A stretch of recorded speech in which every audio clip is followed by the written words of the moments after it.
Good afternoon everyone and hearty welcome.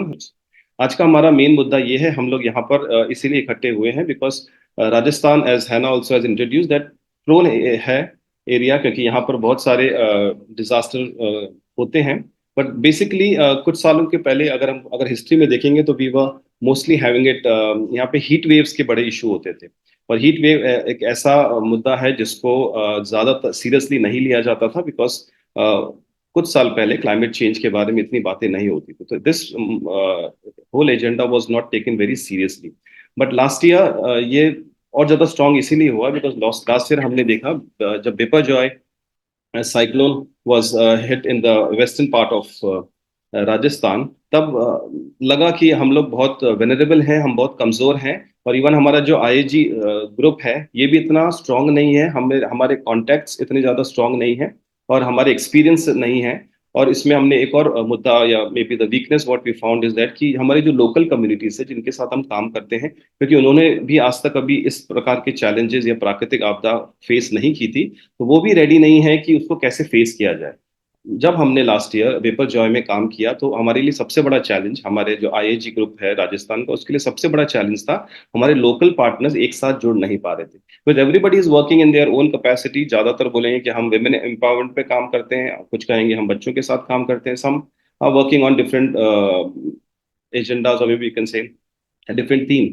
और जब ये नेचुरल डिजास्टर की बात आती है तो सबके पास एक्सपीरियंस की कमी होती है, and then everybody couldn't come together on a common common platform. और जब हमने स्पेयर इंडिया की मदद से जब हमने कुछ रॉ डेटा फील्ड से निकालने की कोशिश की, तब तक काफी देर हो चुकी थी। लेकिन यू कैन से ऑलमोस्ट हमने 8 या 10 दिन सिर्फ हमने डेटा कलेक्शन, प्रॉब्लम को समझना और कैसे हमको उसको रिलीफ पहुंचाना है उसको ही समझने में इतना देर हो गया था। तब तक जब तक हम फील्ड में लोगों की मदद करने के लिए पहुंचे, there was a long big gap. और ये गैप इसीलिए आया बिकॉज हमारे पास मैन पावर की कमी थी, हमारे पास नॉलेज की कमी थी। हमने कभी फील्ड के जो प्रॉब्लम से उसको हम नहीं जान पाए थे। एंड देन मेजर हम सब भी उस बात को मानेंगे कि हमारे लिए फंडिंग का एक बड़ा इशू था कि हम किसको अप्रोच करें ताकि कुछ फंडिंग हमें मिल पाए और उसके बाद हम फील्ड में उन लोगों की मदद कर पाए। सो ये सारे चैलेंजेस मैं अपनी तरफ से इसलिए शेयर कर रहा हूँ क्योंकि हमने लास्ट ईयर प्रैक्टिकली इन सारी चीजों को हमने खुद से देखा है, we have experiences, therefore I'm sharing it. But then today on board we have very experienced people, and especially Miss Divya Gupta जो सीट से हैं, उनका भी बहुत बड़ा जो है सपोर्ट रहा है वेस्टर्न राजस्थान में इस कम्युनिटी को वापस से बिल्ड करने के लिए। एंड देन मैं चाहूंगा कि हम सब हमारे स्पीकर्स को आगे सुने और उसको और गहराई से समझने की कोशिश करें। Let us have a deeper understanding that कि डिजास्टर कैसे होता है, and how to build resilient community as well as हम एज एन एनजीओ पार्टनर हमारा रोल क्या होना चाहिए, हम कैसे उसको we all come together and then we can relieve और we can give relief to the people, those who are in trouble and those who are affected by this disaster management. So over to you, Hannah. You can ask the members, and members will can surely share today what they have to. Thank you. Thank you so much, Father Vishal. Divya ma'am, I'm giving it over to you to let us know more about the disaster preparedness and how can NGOs. Hina, can you share my PPT here? Yes, It will be yes, easier for me.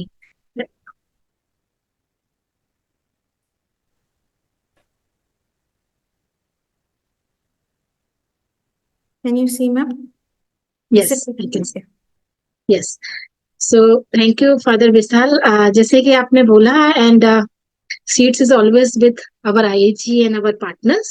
और fortunately ये साल हम लोग राजस्थान को as a अपना target state ले रहे हैं, और मेरे साथ मेरी कलीग रोजीना भी जुड़ी है। तो हम धीरे धीरे बायलेटरल भी सभी पार्टनर्स के साथ और आईएजी के साथ भी डिस्कशन करेंगे कि हमारी सीट्स की जो 2030 की स्ट्रैटेजी है उसमें हम कैसे हमारे आईएजी और आईएजी मेंबर्स को सपोर्ट कर सकते हैं, टेक्निकल सपोर्ट प्रोवाइड कर सकते हैं, रिसोर्स मोबिलाइजेशन में अच्छे डोनर्स के साथ कनेक्ट कर सकते हैं। बहुत सारा इनोवेशन का काम हुआ है, वो इनोवेशन के साथ में आपको कैसे जोड़ सकते हैं। तो हम एक अलग से भी उस पर डायलॉग और डिस्कशन करेंगे आईएजी के साथ में। और मेरा कांटेक्ट डिटेल मैंने पीपीटी में दिया है, और मैं रोजीना को भी बोलूंगी वो अपना कांटेक्ट डिटेल दे देंगे इसमें। तो आप फ्यूचर में भी आफ्टर दिस ट्रेनिंग भी हम सबके साथ में कांटेक्ट में रहेंगे और मिलके काम करेंगे। तो जैसे कि हिना ने मुझे जो एजेंडा भेजा था, तो हिना नेक्स्ट।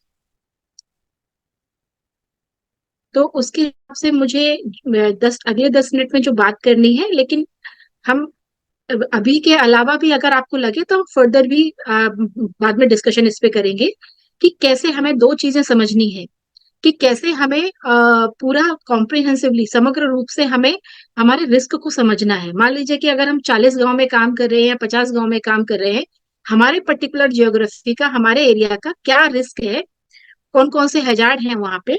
दूसरा चीज हमें ये भी समझना है कि वल्नरेबिलिटी क्या है, कमजोरियां क्या क्या है, कि चाहे वो इंफ्रास्ट्रक्चर के रूप में हो, चाहे वो वहां के जो लोग हैं, उनके बीच में जो डिफरेंट कम्युनिटी मेंबर्स हैं, उनकी क्या क्या कमजोरियां हैं, क्या क्या वल्नरेबिलिटी है।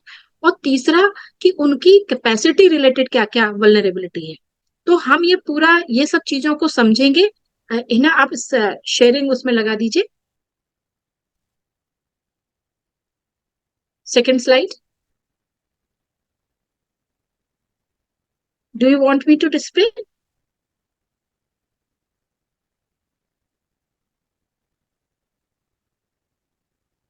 Do you want me to display? Hina आप म्यूट पर हैं। Please carry on ma'am, please carry on. Okay, तो हम दो चीजों को समझेंगे अगले 10 मिनट में, कि एक तो हम कैसे हमारा जो पूरा जो एक रिस्क है वो क्या है हमारे पर्टिकुलर एरिया का जहां हम काम कर रहे हैं। दूसरा चीज ये हम समझेंगे कि उस रिस्क को समझने के बाद हम कैसे अपने एरिया के लिए डिजास्टर मैनेजमेंट प्लान बनाएंगे। और हम जितना ज्यादा एज ए प्लान हम रेडी रहेंगे, एज ए ऑर्गेनाइजेशन हम रेडी रहेंगे, उतना ज्यादा हम सही से रिस्पॉन्स कर पाएंगे इन केस कोई इमरजेंसी हमारे एरिया में आती है। तो हमारी जो तैयारी है वो कम्युनिटी लेवल पे भी होनी है, ऑर्गेनाइजेशन लेवल पे भी होनी है, और ओवरऑल मिला के सारे स्टेक होल्डर, समाज, सरकार, बाजार, कि पूरा जो समाज है वो, जैसे जिसमें एनजीओ है, कम्युनिटी है, डिफरेंट स्टेक होल्डर्स हैं, और मार्केट के भी जो लोग हैं। जैसे मान लीजिए कि बहुत लोग जो अपने बिजनेस के लिए उस एरिया में काम करते हैं, उनका रोल भी इमरजेंसी में बड़ा इंपॉर्टेंट है। अगर हम टाइमली उनको मैप कर पाते हैं, समझ पाते हैं कि वो किस तरह से सपोर्ट पहुंचा पाएंगे, किस तरह से अपनी सर्विसेज पहुंचा पाएंगे, तो हमारे लिए इजी होगा टाइमली उनसे रिलेटेड सर्विसेज को ठीक कर पाना।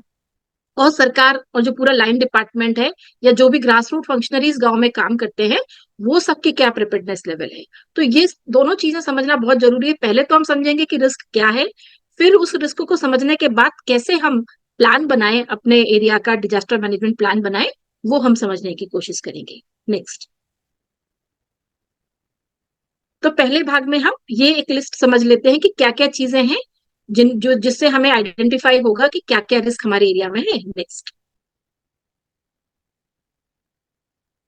तो इसमें कौन कौन सी चीजें हमें ध्यान रखनी है। नंबर 1, हम कहाँ काम कर रहे हैं, अपने एरिया। जैसे मान लीजिए कि कोई एनजीओ ऐसे होंगे हमारे पार्टनर्स जो एक पूरे डिस्ट्रिक्ट में काम कर रहे होंगे, 2 डिस्ट्रिक्ट में काम कर रहे होंगे। कोई हमारे पार्टनर ऐसे होंगे जो पर्टिकुलर एक ब्लॉक में या कुछ गांव में काम कर रहे होंगे। तो हमारी जियोग्राफी कौन सी है उसको मैप करना। उसके बाद में हमें ये समझना है कि कौन कौन से हैजार्ड उस एरिया में, जो हमारा प्रीवियस एक्सपीरियंस है, पास्ट में हमने क्या क्या हैजार्ड वहां होते हुए देखे हैं। कुछ एरिया में ड्राउट का सिचुएशन होगा, हीट वेव का सिचुएशन होगा, कुछ एरिया में फ्लड का सिचुएशन होगा। बहुत इंडस्ट्रियल लोकेशंस हैं, तो हो सकता है इंडस्ट्रियल रिलेटेड जो एक्सीडेंट्स होते हैं, जो हैजार्ड होते हैं, उनके होने का डर होगा। अगर कोई कोई एरिया बहुत टूरिस्ट फ्लो वाला एरिया है, पुष्कर है अपना, जयपुर है, जोधपुर है, बहुत टूरिस्ट आते हैं, बहुत होटल्स हैं, बहुत ज्यादा ट्रैफिक होता है वहां पे, तो वो भीड़ वाले एरियाज में किस तरह के हैजार्ड हो सकते हैं। तो हमें एक तो ये समझना है कि कौन सी जियोग्राफी में हम काम कर रहे हैं। दूसरा चीज, हमें उस हमारी जियोग्राफी में कौन कौन से हैजार्ड अफेक्ट करते हैं, हमारे प्रीवियस एक्सपीरियंस से हमें लिस्ट आउट करना है। और कौन जो हैजार्ड हमारे एरिया को अफेक्ट करते हैं, उस हैजार्ड को ध्यान में रखते हुए कौन कौन से लोग वल्नरेबल हैं। और जो वल्नरेबिलिटी है वो लोगों के कॉन्टेक्स्ट में समझनी है कि कौन लोग कमजोर है। एक एक गांव में, एक कम्युनिटी में अगर 500 आदमी है, 1000 लोग हैं, तो 1000 में सारे लोग तो वल्नरेबल नहीं होंगे। कौन लोग वल्नरेबल है वो हमें लिस्ट आउट करना, और किस तरह की उनकी वल्नरेबिलिटी है वो समझना। और वो भी हमें हैजार्ड वाइज। कोई हो सकता है कि सिर्फ फ्लड की सिचुएशन में वो फैमिली या वो इंफ्रास्ट्रक्चर कमजोर होगा, लेकिन अर्थक्वेक के केस में शायद नहीं होगा, है ना। तो हैजार्ड वाइज हमें वल्नरेबिलिटी को लिस्ट आउट करना है, और वो लिस्ट करके फिर हमें अपने प्लान की तरफ बढ़ना है। तो ये एक स्टडी करना, रिसर्च करना बहुत जरूरी है। नेक्स्ट, फिर हमें ये समझना है कि इसकी इंपॉर्टेंस क्या है। और इसमें जब हम बात करते हैं तो इसमें सारे ही स्टेक होल्डर का रोल इंपॉर्टेंट है। हम एज ए एनजीओ अकेले काम नहीं कर सकते। गांव के लेवल पे जो हमारी पीआरआई है, जितने भी ग्रास रूट फंक्शनरीज हैं, कम्युनिटी के जो लीडर्स हैं, जो जिनको पूरा कम्युनिटी के बारे में पता है और कम्युनिटी के बीच में काफी एक्टिव होकर रोल प्ले करते हैं, और कम्युनिटी के अंदर जो कम्युनिटी मेंबर्स हैं, जो बहुत लास्ट माइल की फैमिलीज भी हैं, उनको, जैसे कि हम इंडिया के कॉन्टेक्स्ट में देखते हैं तो ज्यादातर स्टेट्स में कास्ट को लेके या रिलीजन को लेके या गरीबी और अमीरी को लेके एक काफी बड़ा एक क्लास, एक डिफरेंस है। जो लोग पावरफुल हैं वो हैजार्ड की सिचुएशन में भी कहीं ना कहीं अपने आप को, उनका नुकसान कम होता है और अपने आप को वापस रिकवर इजीली कर लेते हैं। पर जो कमजोर तबके हैं वो सिमिलर सिचुएशन में अपने आप को रिकवर नहीं कर पाते। कोविड हम सबको याद है, जो लोग के पास इतना एक एक पावर था या इतनी ताकत थी, रिसोर्स था कि वो महीने 2 महीने आराम से अपने फैमिली को खाना खिला सकते थे, वो आराम से लॉकडाउन में घर के अंदर बैठे थे। पर वही हमारे बीच ऐसी फैमिलीज थी जिनको ये पता नहीं था कि अगर मुझे कल मजदूरी नहीं मिलेगी, कल काम नहीं मिलेगा, तो मैं अपना घर का खर्चा कैसे चलाऊंगा। तो वो लोगों ने क्या किया कि वापस अपने नेटिव की तरफ पैदल ही निकल पड़े अपनी फैमिली को लेके, जिसमें रास्ते में उनका कितना नुकसान हुआ, कितने लोगों की जान गई, कितने लोग बीमार हुए, कितना सारा उनका रिसोर्सेस का वेस्ट हुआ। तो हमें ये समझना पड़ेगा कि कौन कौन से लोग हैं जो ज्यादा वल्नरेबल हैं, और उनकी वल्नरेबिलिटी किस तरह की है, और उस पर हम रिस्पॉन्स कैसे कर सकते हैं जब भी कोई हैजार्ड होता है, और क्या क्या रिसोर्सेज हमारे पास। ऐसा नहीं है कि सिर्फ प्रॉब्लम है, हमारे पास सोल्यूशन भी है। उस एरिया में सपोज अगर हम बोलते हैं कि इमीडिएटली कोई फ्लड हुआ और पीने के पानी का प्रॉब्लम होगा, तो क्या पहले से हमने मैप करके रखा है कि कौन कौन से हमारे पानी के सोर्सेज हैं जो फ्लड के टाइम पे भी सेफ वाटर के लिए एलिजिबल हैं। या अगर ड्राउट का सिचुएशन होता है और गांव में अगर 10 पानी के सोर्सेज हैं, पर 2 ही सोर्सेज ऐसे हैं कि ड्राउट सिचुएशन में भी उनमें पानी आता रहता है, तो क्या हमने हैजार्ड वाइज हमारे जितने रिसोर्सेज हैं उनको मैप किया है, या गांव में और जब हम रिसोर्सेज की बात करते हैं तो सिर्फ पैसे की बात नहीं होती। एक तो है पैसे की बात, दूसरी चीज बात यह है कि कितने हमारे पास जो सर्विसेज हैं, इंफ्रास्ट्रक्चर है, रिसोर्सेज है, उनकी बात। तीसरी बात आती है स्किल्स की, कि अगर हमारे विद इन द कम्युनिटी कौन कौन से लोग किस चीज में ट्रेंड है, जिनकी सपोर्ट, जिनका जो कंट्रीब्यूशन है हम आपदा के समय ले पाएंगे। तो 3 तरह से हमें रिसोर्सेज को मैप करना पड़ेगा कि कौन, मान लीजिए कौन पर्टिकुलर स्कीम में किस तरह का पैसा है जिसको हम इमरजेंसी में यूज करते हैं। जैसे अभी आपका जो 15 फाइनेंस कमीशन है, या आपके जो पीआरआई की जो डेवलपमेंट की स्कीम्स है, उसमें एक है कि आप इमरजेंसी में कितना पैसा यूज कर सकते हो इमरजेंसी की सिचुएशन में। दूसरा चीज, एनजीओ के पास अपने खुद के फंड है, या कोई एनजीओ फंड रेज कर सकता है इमरजेंसी के टाइम पे। या फिर सेल्फ हेल्प ग्रुप है जो कि कोई सर्विसेज प्रोवाइड करते हैं, और वो सर्विसेज वो इमरजेंसी में किस तरह से उनकी सर्विसेज लोगों को फायदा पहुंचा सकती है। तो एक तो हो गई पैसे की बात। दूसरा, आपका कौन कौन से रिसोर्सेज आपके पास है, मटेरियल या इंफ्रास्ट्रक्चर। मान लीजिए कि आपने ये मैप करके रखा है कि कौन कौन सी लोकेशन गांव में है जहां पे इमरजेंसी में लोगों को रिलोकेट करके रखा जा सकता है। वहां पे खाने की व्यवस्था है, पानी की व्यवस्था है, सोने की व्यवस्था है, और वो लोकेशन सेफ है हैजार्ड की सिचुएशन में।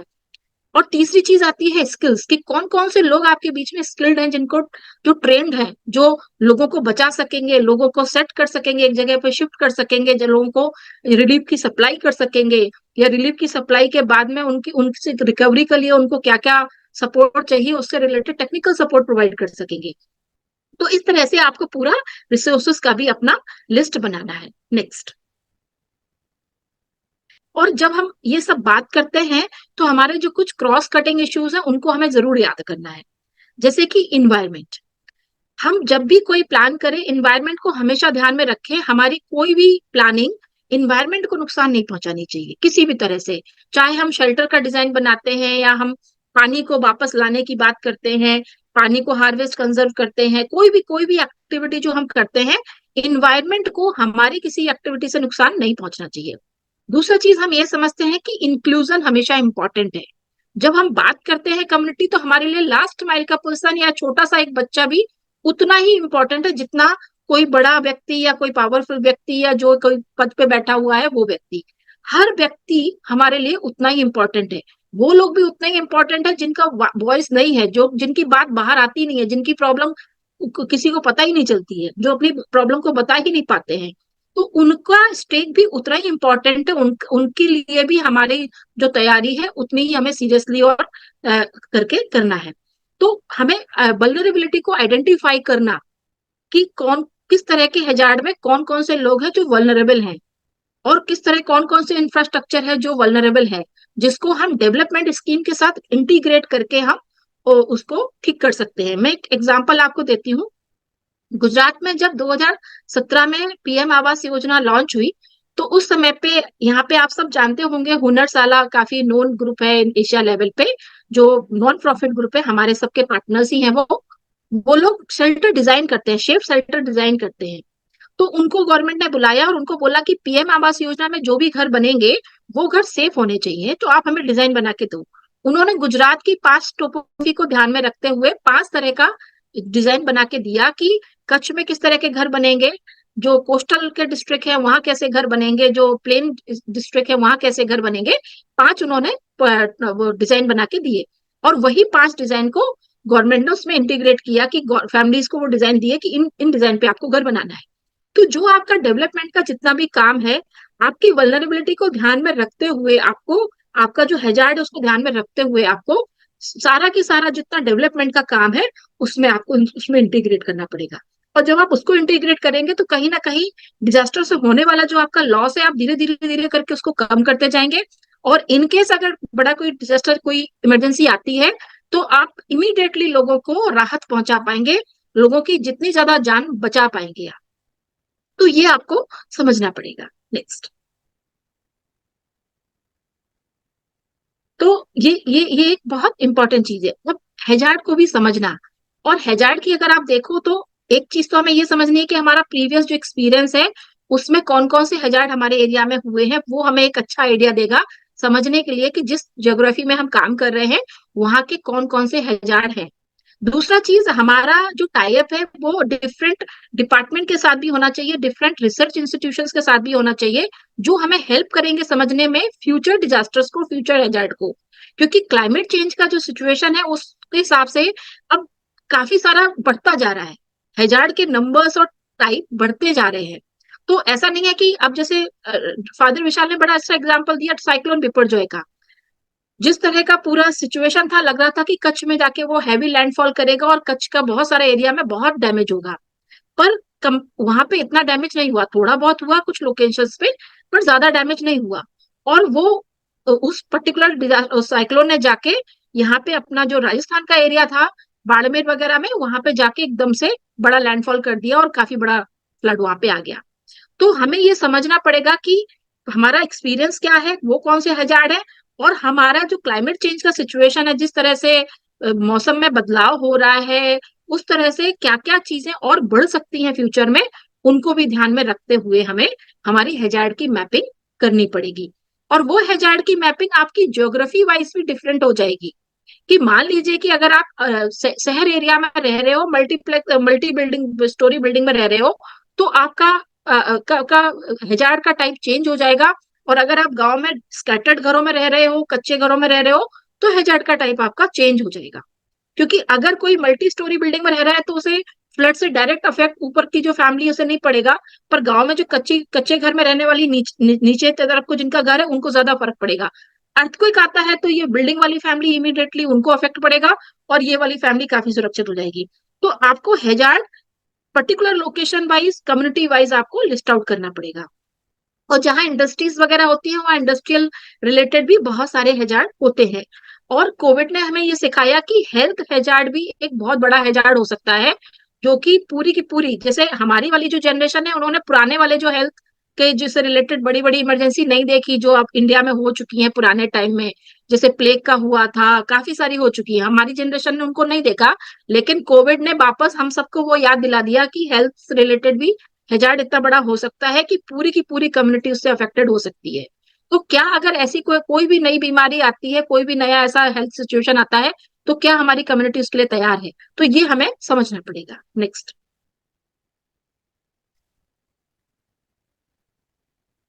तो अगर हम ओवरऑल देखें तो ये इसमें जब हम बात करते हैं कि हम कैसे असेस करेंगे रिस्क को अपने एरिया के, तो उस रिस्क को असेस करने के लिए हमें लोकेशन समझनी है।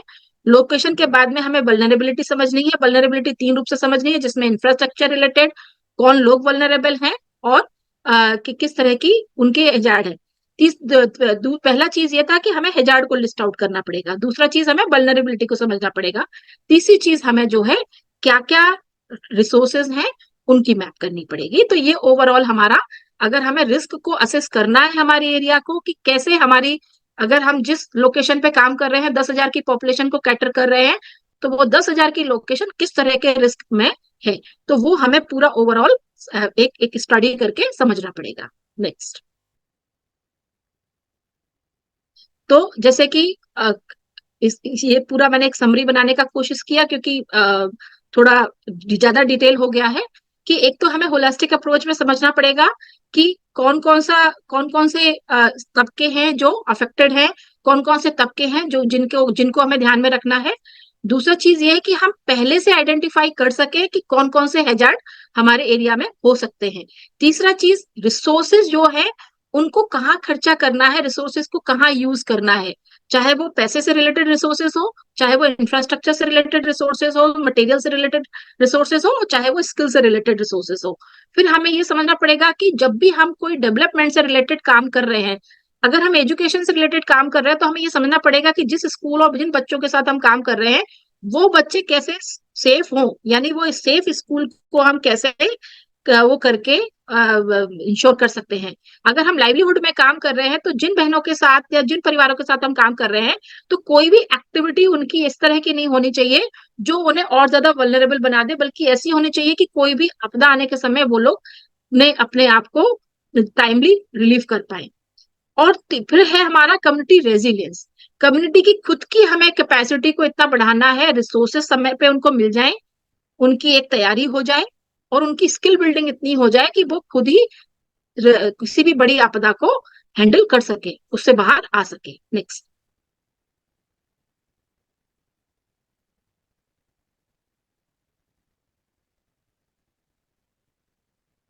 नेक्स्ट है ना। Ma'am, can you see this? या जस्ट बिफोर दिस।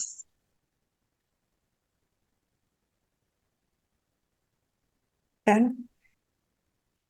या सो फिर हमें समझना होगा कि जो भी रिस्क हैं उनको मिटिगेट कैसे कर सकते हैं। जैसे एक एग्जांपल मैं आपको उत्तराखंड से देती हूँ कि मनरेगा की स्कीम में वो बहुत, जैसे उत्तराखंड में स्लाइड बहुत होता है, पहाड़ से स्लाइड होता है, नीचे से आ जाता है, वहां का जो रॉक्स वगैरह नीचे आ जाते हैं, जो कि वहां के पूरे इंफ्रास्ट्रक्चर को अफेक्ट करते हैं। तो कैसे हम जितना भी रिस्क है उसको मिटिगेट कैसे कर सकते हैं, जितनी भी हमारे डेवलपमेंट से रिलेटेड काम है या जो भी हमारे काम है, कैसे हम उसको मिटिगेट कर सकते हैं। फिर हमें ये सोचना पड़ेगा कि सारे के सारे स्टेक होल्डर का रोल इंपॉर्टेंट है, उन सबको कैसे हम एंगेज करें। काम अकेला सरकार का नहीं है, काम अकेला एनजीओ का नहीं है, काम अकेला पीआरआई का नहीं है। कम्युनिटी का हर member, grass root functionaries, local leaders, यहाँ तक कि आपका जो मार्केट है, जो लोग मार्केट में बैठे हैं, बिजनेस कर रहे हैं, उस कम्युनिटी के साथ डे टू डे उनका काम है, उनका भी रोल बहुत इंपॉर्टेंट है। कि अगर इमीडिएटली खाना चाहिए तो लोगों के पास हो सकता है पैसा उस समय हो खाना खरीदने के लिए, लेकिन मार्केट बंद है, तो खाना कैसे सप्लाई होगा, या सामान जो भी उन्हें चाहिए एसेंशियल कैसे मिलेगा। सपोज गवर्नमेंट ने उनको एक पर्टिकुलर अमाउंट दे दिया कि भाई चलो अदर नीड्स के लिए ये आपके खाते में पैसे आ गए, अब आप अपना मैनेज करो। तो अगर मार्केट के साथ हम पहले से इंगेज नहीं रहेंगे, तैयारी नहीं करेंगे, तो पैसा होते हुए भी लोग खाना कैसे खरीदेंगे, या अगर बैंक बंद है तो क्या अरेंजमेंट हो सकता है उनके लिए कैश का, तो वो हमें समझना पड़ेगा।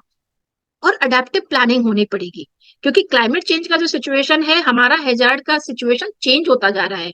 ड्राउट वाले एरियाज में फ्लड आ रहा है। बुंदेलखंड में 2 साल पहले जो फ्लड आया था, वो फ्लड ऐसा था कि उस एरिया में 90 साल से कभी फ्लड नहीं आया था। अब 90 ईयर से कभी फ्लड नहीं आया, तो ऑब्वियसली वहां की कम्युनिटी फ्लड को हैंडल करने के लिए तैयार नहीं थी। और राजस्थान की भी काफी लोकेशंस ऐसी हैं जो सालों से, 90 साल से, 100 साल से ड्राउट देख रही हैं, और वहां बहुत ज्यादा माइग्रेशन है, लोग ऑलमोस्ट गांव सारे खाली है, बुजुर्ग और लोग अकेले बचे हैं, और वो ऐसे गांव में फ्लड आ रहा है। तो हमें एडेप्टिव प्लानिंग करनी पड़ेगी, समझना पड़ेगा डिजास्टर, इसका क्लाइमेट चेंज के सिनेरियो को, उसको ध्यान में रखते हुए। और कैपेसिटी बिल्डिंग, जितना ज्यादा लोगों की कैपेसिटी हम बिल्ड कर पाएंगे उतना ज्यादा हम लॉस होने से रोक पाएंगे। और सस्टेनेबिलिटी एंड ग्रोथ, जो पूरा हमारा जैसे डेवलपमेंट का जो पूरा एस्पेक्ट है या जितने भी हमारे डेवलपमेंट डेफिसिट्स हैं उनको ध्यान में रखते हुए और लोगों को जितना ज्यादा हम प्रिपेयर कर सकते हैं ये हमें ध्यान रखना है। नेक्स्ट, अब हमने ये 3 चीजें समझ ली। नेक्स्ट, अब हमने 3 चीजें समझ ली। पहला है हमारे क्या क्या हैजार्ड है, दूसरा है कि हमारी क्या क्या वल्नरेबिलिटी है, तीसरा हमारे क्या क्या रिसोर्सेस है। ये 3 चीजें समझ के अब हमको प्लान बनाना है हमारे एरिया के। नेक्स्ट, तो क्या क्या स्ट्रैटेजी हम प्लान कर सकते हैं उसको बनाने के लिए। सबसे पहला चीज है आपका कम्युनिटी का इन्वॉल्वमेंट। कम्युनिटी ही अपने आप को सबसे ज्यादा जानती है, हम और आप इतना नहीं जानते। हम गांव में जाते हैं, काम करते हैं, एक ओवरऑल समझ हमारी है, लेकिन अपने गांव, अपनी सिचुएशन, अपनी परिस्थिति को वो कम्युनिटी मेंबर जितना अच्छे से जानता है उतना अच्छे से कोई भी नहीं जानता।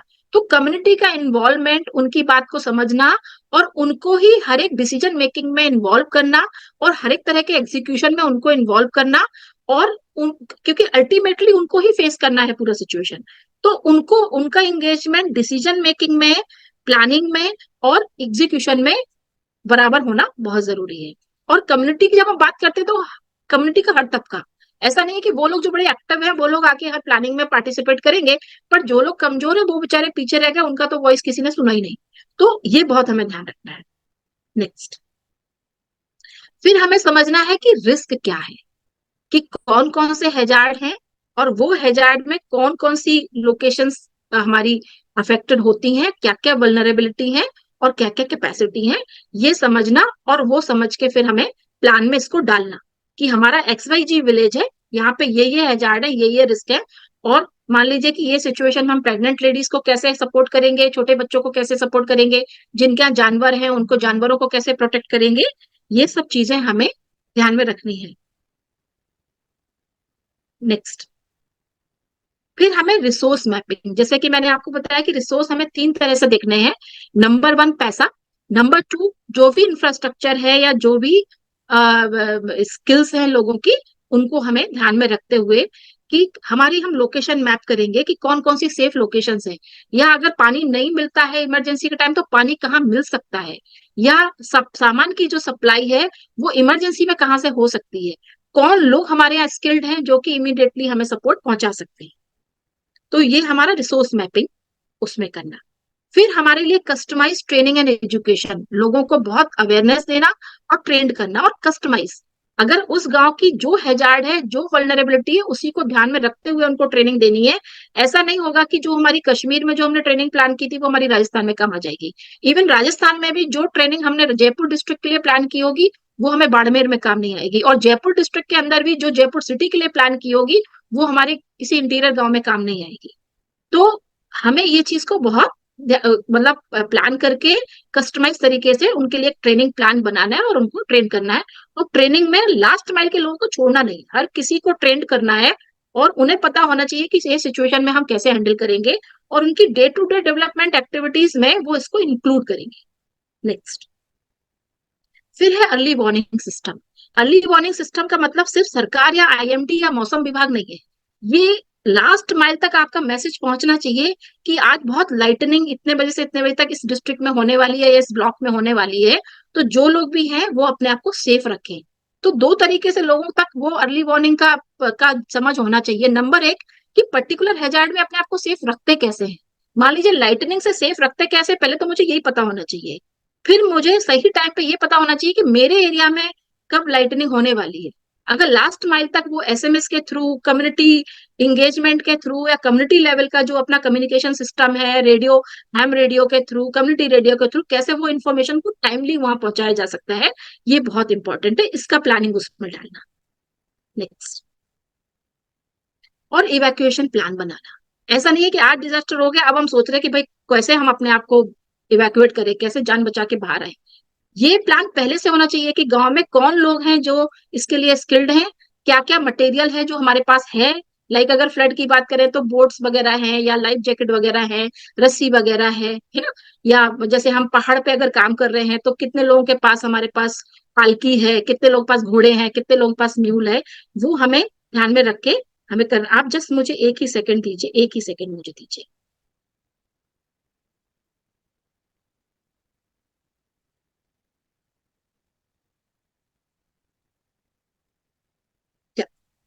तो ये हमें समझना पड़ेगा। Next, partnership and collaboration. मैंने ये बहुत एक्सपीरियंस किया, अभी मुझे 20 इयर्स होने वाले हैं जून में। पिछले 20 साल से मैं सेक्टर में काम कर रही हूँ। मैंने ये देखा, शुरुआत में जब हमारी जर्नी शुरू हुई, हम लोग ज्यादा एनजीओ काफी कोलैबोरेटिव होके काम करते रहे, जिसमें सरकार अपना अलग एफर्ट कर रहा है, हम अपना अलग एफर्ट कर रहे हैं, हम सरकार को जाके रिपोर्ट कर रहे हैं कि हमने इतना काम कर लिया, या हमें ये काम करना है, इसकी परमिशन दे दो, या फाइनल काम हो गया तो उसकी रिपोर्ट दे दी। लेकिन फिर धीरे धीरे ये हम लोग आईएजी जो हमारे देश में काफी अच्छे काम कर रहे हैं, लगभग मतलब करीब 26 स्टेट्स में आईएजी एक्टिव हैं, और कुछ आईएजी बहुत अच्छा काम कर रहे हैं। तो धीरे धीरे आईएजी ने गवर्नमेंट के साथ मिलकर काम करना शुरू किया। हम जो भी काम करें वो काम मिलके करें, ताकि हम एक दूसरे के काम को सप्लीमेंट और कॉम्प्लीमेंट कर सके। दोनों के पास कुछ रिसोर्सेस है, दोनों के पास नॉलेज है, दोनों के पास कम्युनिटी से एक कनेक्शन है, रिलेशन है, कैसे हम उसको लिवरेज कर सके। धीरे धीरे हमें यह भी समझना होगा कि हम बाकी के स्टेक होल्डर्स को भी छोड़ नहीं सकते। जैसे कि आपका इंश्योरेंस कंपनी है, आपका बैंक है, आपके सीएसआर ग्रुप्स हैं, आपके बहुत सारे क्लब काम कर रहे हैं, बहुत सारे जाति आधारित जो ग्रुप होते हैं वो काम करते हैं। जैसे मैं गुजरात का एग्जांपल दूं तो यहाँ पटेल समुदाय के लोगों का अपना एक बड़ा ग्रुप होता है, वो लोग काम करते हैं। किसी भी आपदा में सबसे पहले जो अगर खाना लेके निकलते हैं, कुक्ड फूड लेके निकलते हैं, फूड पैकेट लेके निकलते हैं, तो वो वही लोग निकलते हैं। तो हमें वो स्टेक होल्डर को भी समझना है, उन्हें भी छोड़ना नहीं है, और उन्हें इस पूरी प्लानिंग में शामिल करना है। तभी हमारी जो ताकत है वो बढ़ेगी और हम और ज्यादा अच्छा काम कर पाएंगे। नेक्स्ट, फिर हमें ये समझना होगा कि जो भी तैयारी हमने की उसको रेगुलर ड्रिल करते रहे। मान लीजिए कि अगर किसी को आपने स्विमिंग सिखाई, तो अगर आप रेगुलर ही उसका स्विमिंग का मॉक ड्रिल नहीं करते रहेंगे तो वो भूल जाएगा, या कहाँ पे क्या मटेरियल है। शुरुआत में कुछ ऐसा भी देखा गया था, जब ये साइक्लोन शेल्टर बनाए गए, तो साइक्लोन शेल्टर शुरुआत में काफी जगह पे एनजीओ ने उनको काफी खड़ा किया, उसमें सपोर्ट किया। तो पता लगा कि वो साइक्लोन शेल्टर की चाबी तो एनजीओ वर्कर के पास में है, और रात में वहां साइक्लोन आया और लोग पहुंचे तो वहां ताला तोड़ना पड़ा उन्हें साइक्लोन शेल्टर का। तो रेगुलर ड्रिल ये होनी चाहिए कि भाई किसके पास हेल्पलाइन नंबर है, कौन हेल्पलाइन नंबर को कॉल करेगा, कौन हेल्प मदद मांगेगा, कैसे वो मदद उन तक पहुंचाई जाएगी, और एरिया वाइज कौन सा वार्ड मेंबर किस चीज के लिए रिस्पॉन्सिबल है। उस वार्ड मेंबर को खुद को पता होना चाहिए कि मेरा ये रोल है, या वो कमेटी मेंबर को खुद को पता होना चाहिए कि मेरा ये रोल है। या जिस फैमिली में भी आपने सामान रखा है, या जिस गोडाउन में भी आपने सामान रखा है, वहां के जो इंचार्ज है उन्हें पता होना चाहिए कि ये सामान इमरजेंसी में यूज होना है। तो रेगुलर आपकी ड्रिल्स होनी चाहिए, ताकि सबको अपना रोल और जितना भी सामान है उसका रिपेयर एंड मेंटेनेंस भी होता रहेगा। अगर आप रेगुलर ड्रिल नहीं करेंगे तो बहुत सारा सामान आपका डिसफंक्शनल हो जाएगा, तो वो करना बहुत जरूरी है। और बहुत बार नए स्टेक होल्डर भी ऐड होते हैं ना, जैसे मान लीजिए नई जनरेशन आ रही है, नए स्टाफ आते हैं, नए लोग आते हैं, तो आप रेगुलर ड्रिल नहीं करेंगे तो नए लोग उसमें आपके इन्वॉल्व नहीं हो पाएंगे। पुराने लोग, कई लोग रिटायर्ड होंगे, कई लोग जॉब छोड़ के जाएंगे, कई लोग गांव चेंज करके जाएंगे, या कई लोग इलेक्शन हार के नई टीम आ जाएगी। तो अगर नए लोग जुड़ेंगे तब तो आपको बराबर रेगुलर ड्रिल करनी पड़ेगी। नेक्स्ट, फिर ये सस्टेनेबल प्रैक्टिस इन्वायरमेंट को ध्यान में रखते हुए हमारा पूरा जो काम है ये होना चाहिए। तो हमारे डीएम प्लान में जो भी बात हम रखते हैं, जो भी हम तैयारी रखते हैं, वो सब इन्वायरमेंट को ध्यान में रखते हुए होनी चाहिए। नेक्स्ट, फिर रिव्यू एंड अपडेट। जो भी हम काम कर रहे हैं उसको रिव्यू करना होगा, और अगर रिव्यू करके उसको रिफाइन करने की जरूरत है तो उसको रिफाइन करना होगा, और टाइम टू टाइम अपडेट करना पड़ेगा। आज जो आपने डिजास्टर मैनेजमेंट प्लान बनाया है वो 1 साल बाद शायद रेलेवेंट ना हो, तो टाइम टू टाइम आपको उसको वापस रिफाइन करके अपडेट करना पड़ेगा। So this is all from my side. अगर किसी का कोई सवाल हो, और ये मेरा कॉन्टेक्ट डिटेल है, तो मेरा रिक्वेस्ट है कि सभी पार्टनर्स इसको नोट कर लें। कभी भी आपको लगे कि सीट्स आपके एरिया में आके आपको सपोर्ट कर सकता है, टेक्निकल सपोर्ट पहुंचा सकता है, तो we are very happy to support. Thank you so much, Divya ma'am.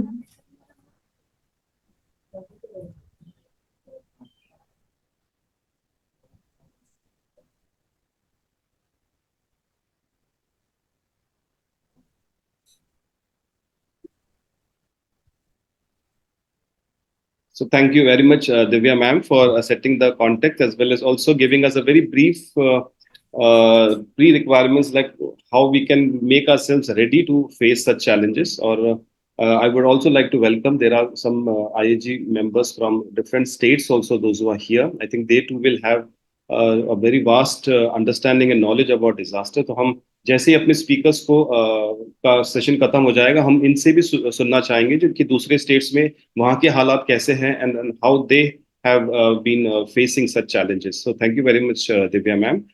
Thank you. Yeah. So I asked Hannah to call the second. Thank you so much, sir. So now I would like to call Ms. Devadrita Sengupta ma'am. She will be talking more on the challenges that we NGOs face in interagency coordination, mostly on an NGO perspective. Ma'am, over to you. Yeah, Hannah, could you display the presentation?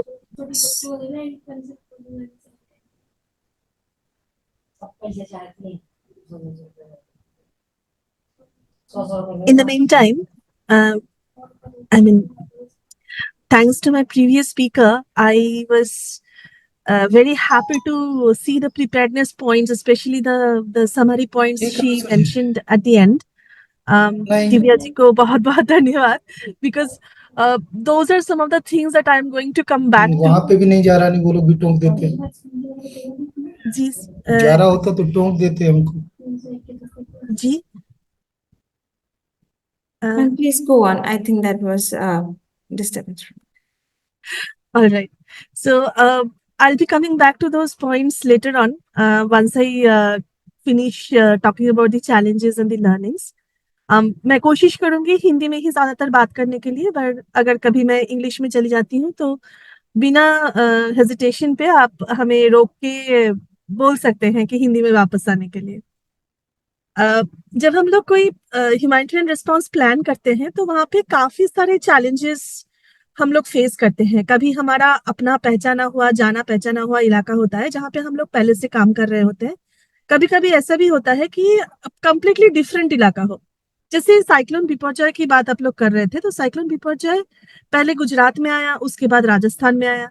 तो किसी किसी का जैसे हम लोग के लिए, बाल रक्षा भारत के लिए, राजस्थान में जहां जहां पे आया वहां पे बहुत जाना पहचाना इलाका ना भी हो, लेकिन राजस्थान में हम लोग बहुत दिन से वर्तमान है, काम कर रहे हैं, लोगों को जानते हैं, एटलीस्ट पीयर ऑर्गेनाइजेशंस कौन कहाँ पे क्या काम कर रहे हैं उनको, उनसे बात कर सकते हैं, उनसे आसानी से डिस्कशन कर सकते हैं, एडवाइस ले सकते हैं। गुजरात हमारे लिए बहुत पहले इंटरवेंशन एरिया हुआ करता था, और इस बार तो जहाँ पे हुई कच्छ मंडी, वहां पे हम लोग का एकदम ही जाना पहचाना इलाका था ही नहीं वो। तो हम लोग को वहां पे एकदम पहले से जाके बेस एस्टेब्लिश करना पड़ा। हमारे एम्प्लॉयज कहाँ पे रहेंगे, सेफली रह पाएंगे कि नहीं, 72 आवर्स के अंदर हम लोग को पहले ही बेनिफिशियरी को रीच करना है, उसका मैंडेट को देखना, फिर वहाँ का एग्जैक्ट असेसमेंट क्या है, क्या सिचुएशन है, कितने लोगों के लिए हम लोग बात कर रहे हैं, कितने लोग अफेक्टेड हुए हैं, डैमेज क्या हुआ है, कि कौन से सेक्टर को डैमेज हुआ है, तो और बाकी लोग क्या रिस्पांस कर रहे हैं, उसमें कौन सी चीज सबसे ज्यादा आ रहा है, कौन सा चीज में बिल्कुल ही नहीं आ रहा है, गैप आ रहा है। तो ये बहुत सारा कुछ जानना समझना बहुत जरूरी हो जाता है।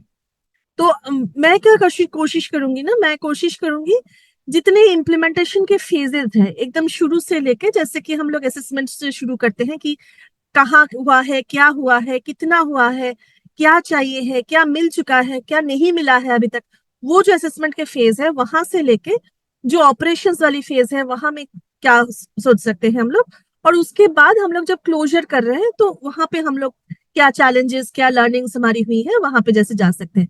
बट एक चीज मैं शुरू से अंत तक आप लोग को बोलती रहूंगी, आप लोग परेशान भी हो जाएंगे कि एक ही बात क्यों बोल रहे हैं, कि जब तक हम लोग एक साथ मिलकर काम करेंगे, कोऑपरेट करेंगे, एक दूसरे के साथ कोलैबोरेट करेंगे, पार्टनरशिप रखेंगे, तब तक ये बहुत सारे चैलेंजेस को हम लोग बहुत आसानी से इससे उभर के आ सकते हैं, इसको मिटिगेट कर सकते हैं, इसको ओवरकम कर सकते हैं। अगर हम लोग पीसमिल इंटरवेंशन की बात करते हैं, तभी सबसे ज्यादा चैलेंजेस हमारे सामने आ जाती है। तो going into the main presentation, हैना, can we go into the next slide. तो हमारे लिए जैसे बाल रक्षा भारत आप लोगों को पता है, आप लोग सेव द चिल्ड्रन के नाम से जानते होंगे, तो भारत में हम लोग बाल रक्षा भारत के नाम से जाने जाते हैं, globally we are Save the Children. और हमारा जो भी काम है at the heart of all our interventions is the fact that we need to ensure children continue to survive, thrive, and are protected during any crisis, or during and definitely post disaster situation में भी. तो इसी को ध्यान में रखते हुए, इसी को मद्देनजर रखते हुए मैं कोशिश करूंगी आपको बताने के लिए कि हम लोग क्या क्या चैलेंज फेस करते हैं और क्या क्या सीखे हैं, और आप लोगों के सामने अगर कोई सोल्यूशन है, कोई ऑल्टरनेटिव बातें आप लोग सजेस्ट करना चाहेंगे तो वो भी जानने का इंटरेस्ट रहा है ना. Next slide please. तो हम लोग पहला जो फेज को डिनोट किए हैं वो है असेसमेंट की फेज. अगर हमें पता नहीं है कि एग्जैक्टली क्या हुआ है और कहाँ हुआ है और कितने लोग अफेक्टेड हुए हैं, किस तरीके से अफेक्टेड हुए हैं, उनको चाहिए क्या है और क्या ऑलरेडी मिल चुका है और किस सोर्स से, तो ये अगर हमारे पास इंफॉर्मेशन नहीं है तो हम क्या करेंगे वहां जाके, और कहाँ जाएंगे, कैसे जाएंगे, क्या करेंगे वहां पे जाके, किससे बात करेंगे, ये सारे के सारे चीज थोड़ा मुश्किल में आ जाता है. तो दो चीज हो सकती है. जब हम लोग शुरू कर रहे हैं, कई क्राइसिस की इंफॉर्मेशन हमारे पास आती है और हम लोगों ने डिसाइड किया कि हाँ जाना जरूरी है, या फिर ज्यादातर टाइम पे ऑर्गेनाइजेशंस क्या करते हैं, पहले ही डिसीजन नहीं ले लेते हैं. अगर if it isn't a very big scale disaster, then ज्यादातर ऑर्गेनाइजेशंस क्या करते हैं, वो लोग पहले मॉनिटर करते हैं सिचुएशन को कि हो क्या रहा है, you know, what is the magnitude of the disaster, what is the scale of the disaster, how much the community can come out of it by themselves, how much the state government or local actors are able to come out of it by themselves, and how much outside intervention is required in case it is not our own intervention area. If it is our intervention area जहाँ पे हमारी footprint पहले से है, तो हमारे पास कुछ information पहले से रहनी जरूरी होती है. जैसे दिव्या जी भी बोल रही थी कि हम लोग जब प्रिपेयरनेस की बात करते हैं कहीं पे भी हमारा जहाँ पे इंटरवेंशन हो, तो बहुत जरूरी है कि वहां पे हमारा क्या रिसोर्सेस है वो एक बार मैप कर लेना. कोई रिस्क है, कोई हजार्ड है, क्या है, वो मैप कर लेना बहुत जरूरी है. ये जब हम लोग रिस्पॉन्स कर रहे हैं और हमारे पास इन एरिया का एक्सेस नहीं है, क्योंकि पहला जो चीज होता है ना, जब भी कोई डिजास्टर होती है तो पहला जो 3 चीज डैमेज होती है वो है, एक तो रोड इंफ्रास्ट्रक्चर होती है, एक तो आपका पावर लाइंस जाती है, स्पेशली अगर आप कोस्टल बेल्ट की बात करेंगे और साइक्लोन्स की बात करेंगे तो definitely power lines, high wind speed, और आपका कम्युनिकेशन चैनल्स भी गड़बड़ होती है. हाँ, definitely it's a different scenario when we are talking about drought or heat waves, but even then there are certain cases where if it is a very high temperature zone then road infrastructure is affected. Now अगर आपका area तक access है और आप जा पा रहे हैं, आपका लिंक है या फिर आप कम्युनिकेट कर पा रहे हैं, then getting the information becomes a little easier. However, अगर आपका एक्सेस कट ऑफ हो जाता है तो वहां पे अगर if it is an area where you already have footprint, it is easier to get information, because वहां पे अगर आप प्रिपेयरनेस के दौरान आपने मैप करके रखा है कि क्या कैसे सोशल ग्रुप के लोग वहां पे रहते हैं, क्या क्या यूजुअल वल्नरेबिलिटीज है, क्या क्या प्रॉब्लम्स वहां पे हो सकती है, what are the best ways to reach the location, how remote the location is, who are the people who live there, what are their characteristics, vulnerabilities, कैसे वो अफेक्ट हुए होंगे, उनके जरूरी कॉन्टेक्ट नंबर्स अगर कुछ है तो वो आपके पास ऑलरेडी हो चुका होगा. प्रॉब्लम हो जाता है जब आप इंटरवेंशन एरिया आपका खुद का नहीं है. In that case, you need to identify local organizations with whom you can establish a process of collaboration and partnership. Doesn't have to be formal partnership, doesn't have to be financial partnership. It can be something very simple like we are working together. आप अगर ये वाला area देख लेते हो तो मैं ये वाला एरिया देख लूंगी, अगर आप ये वाला सेक्टर में सपोर्ट देते हो तो हम ये वाला सेक्टर में सपोर्ट कर देंगे. तो it can be simple, non formal, non financial, casual collaborations also, but it is always better if we can identify people who can give you authentic information. Now there is one more trade-off over here that we need to always understand. एक, अगर आप बहुत जल्दबाजी करोगे तो आपके पास information सही नहीं रहेगा. अगर आप बहुत टाइम ले लोगे तो इंफॉर्मेशन बहुत सही रहेगा आपके पास, लेकिन आपका जो विंडो ऑफ अपॉर्चुनिटी है, जो सर्वाइवल वाला जो नीड्स है वो पहुंचाना लोगों के पास टाइम पे पहुंचाना, वो बहुत मुश्किल हो जाएगा.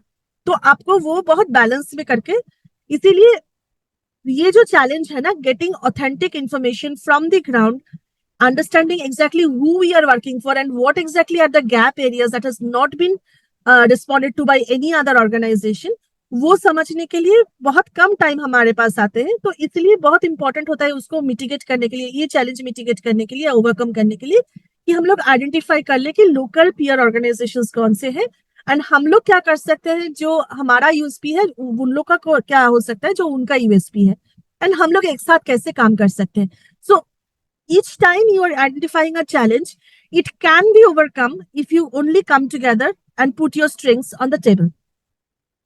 दूसरी बात जो है, अपना फुटप्रिंट वाला एरिया है तो सेकेंडरी इंफॉर्मेशन हमारे एक्सेस में काफी सारा होता है, बिकॉज अगर हम लोग काम कर रहे हैं वहां पे और एक्सपीरियंस्ड है उस जगह के कैरेक्टरिस्टिक्स से, तो हमारे पास कुछ सेकेंडरी इंफॉर्मेशन रहता है। लेकिन अगर अपना पहचाना हुआ नहीं एरिया है तो सेकेंडरी इंफॉर्मेशन भी हमारे पास सही से ढंग से नहीं होता है।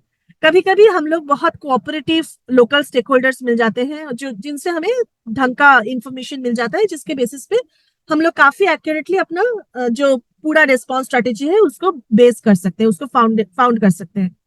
कभी कभी वो वाला इंफॉर्मेशन हमारे पास होता नहीं है, and in that case we are more dependent on newspaper reporting, verbal communication, and in those particular cases it is very important we go to the ground as soon as possible to get more authentic information.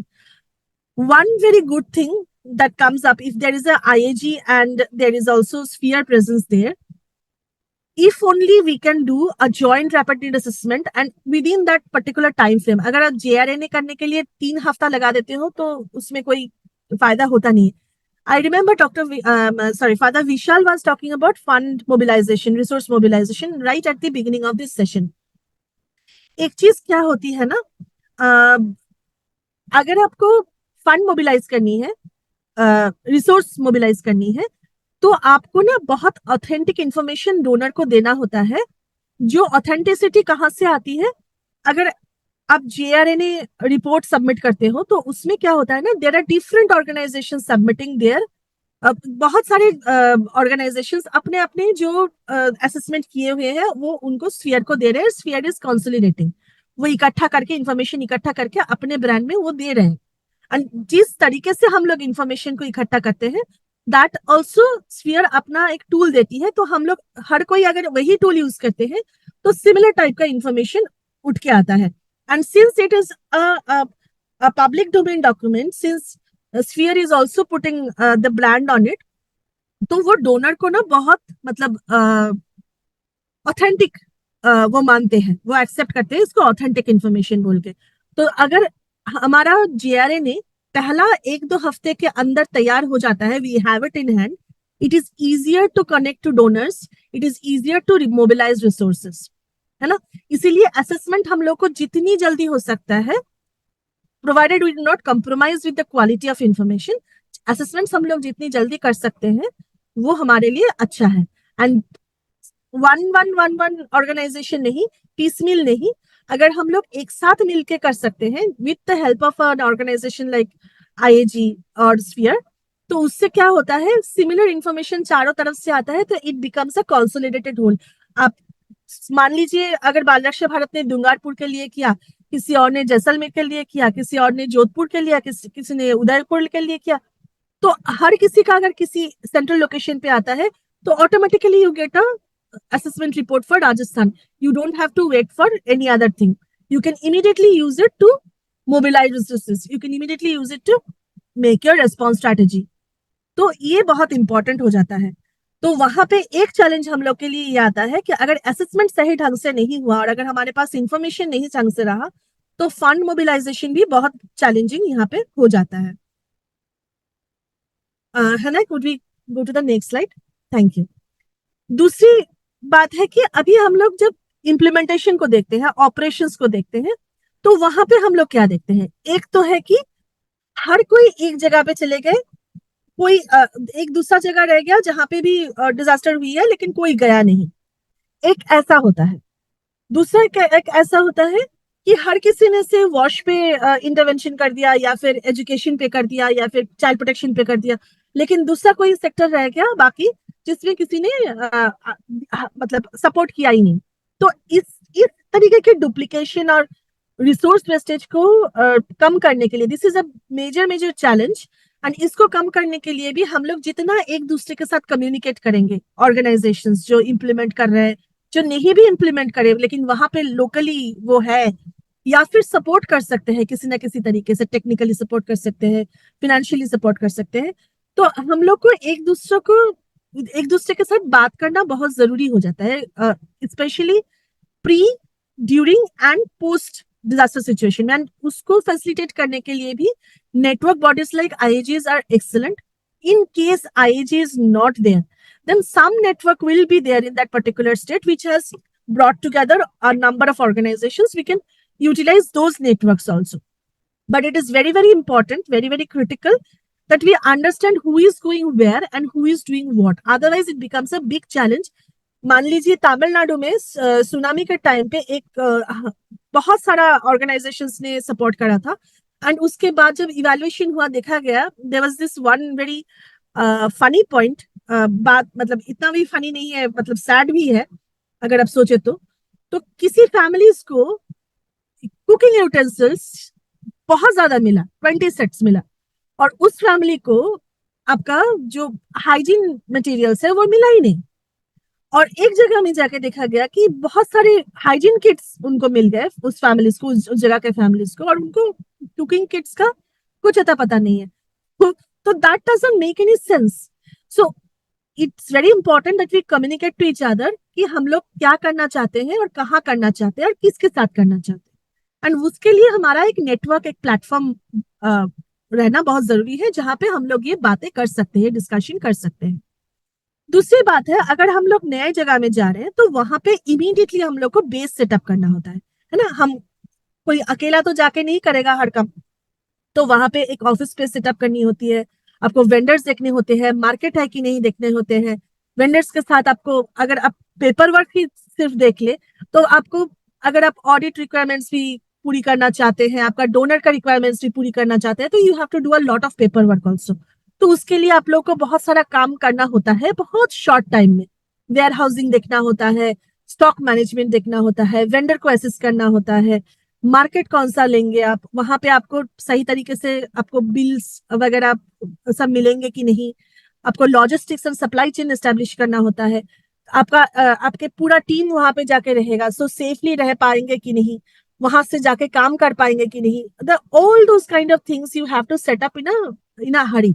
तो that is also a big challenge अगर आपको इलाका पता नहीं है और कोई भी आपका कोई कॉन्टेक्ट पॉइंट वहां पे नहीं है, तो there also networks can help a lot. I remember when we started work in Manipur after Manipur earthquake 2016 में, हम लोग को वहां पे कोई मतलब जाना पहचाना नहीं था। I think I made the first call to Sphere कि अगर आपका कोई भी कॉन्टेक्ट पॉइंट है मणिपुर में तो प्लीज बताइए, and we worked with IAG Manipur very closely during that entire response. I remember I first met Kennedy over there, and then for this Gujarat response also, the IAG was particularly helpful, very cooperative, and we discussed with them. I think throughout the entire course of our time spent there, we discussed with them whatever we wanted to do, got their suggestions, got their advice, and that made our lives easier, much easier.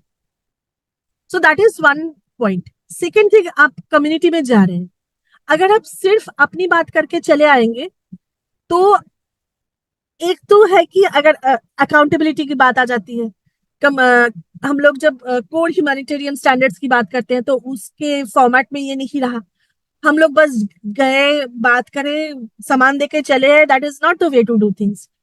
We need to ensure that community को भी अपनी बात रखने का, अपना साथ देने का अपॉर्चुनिटी मिलता है।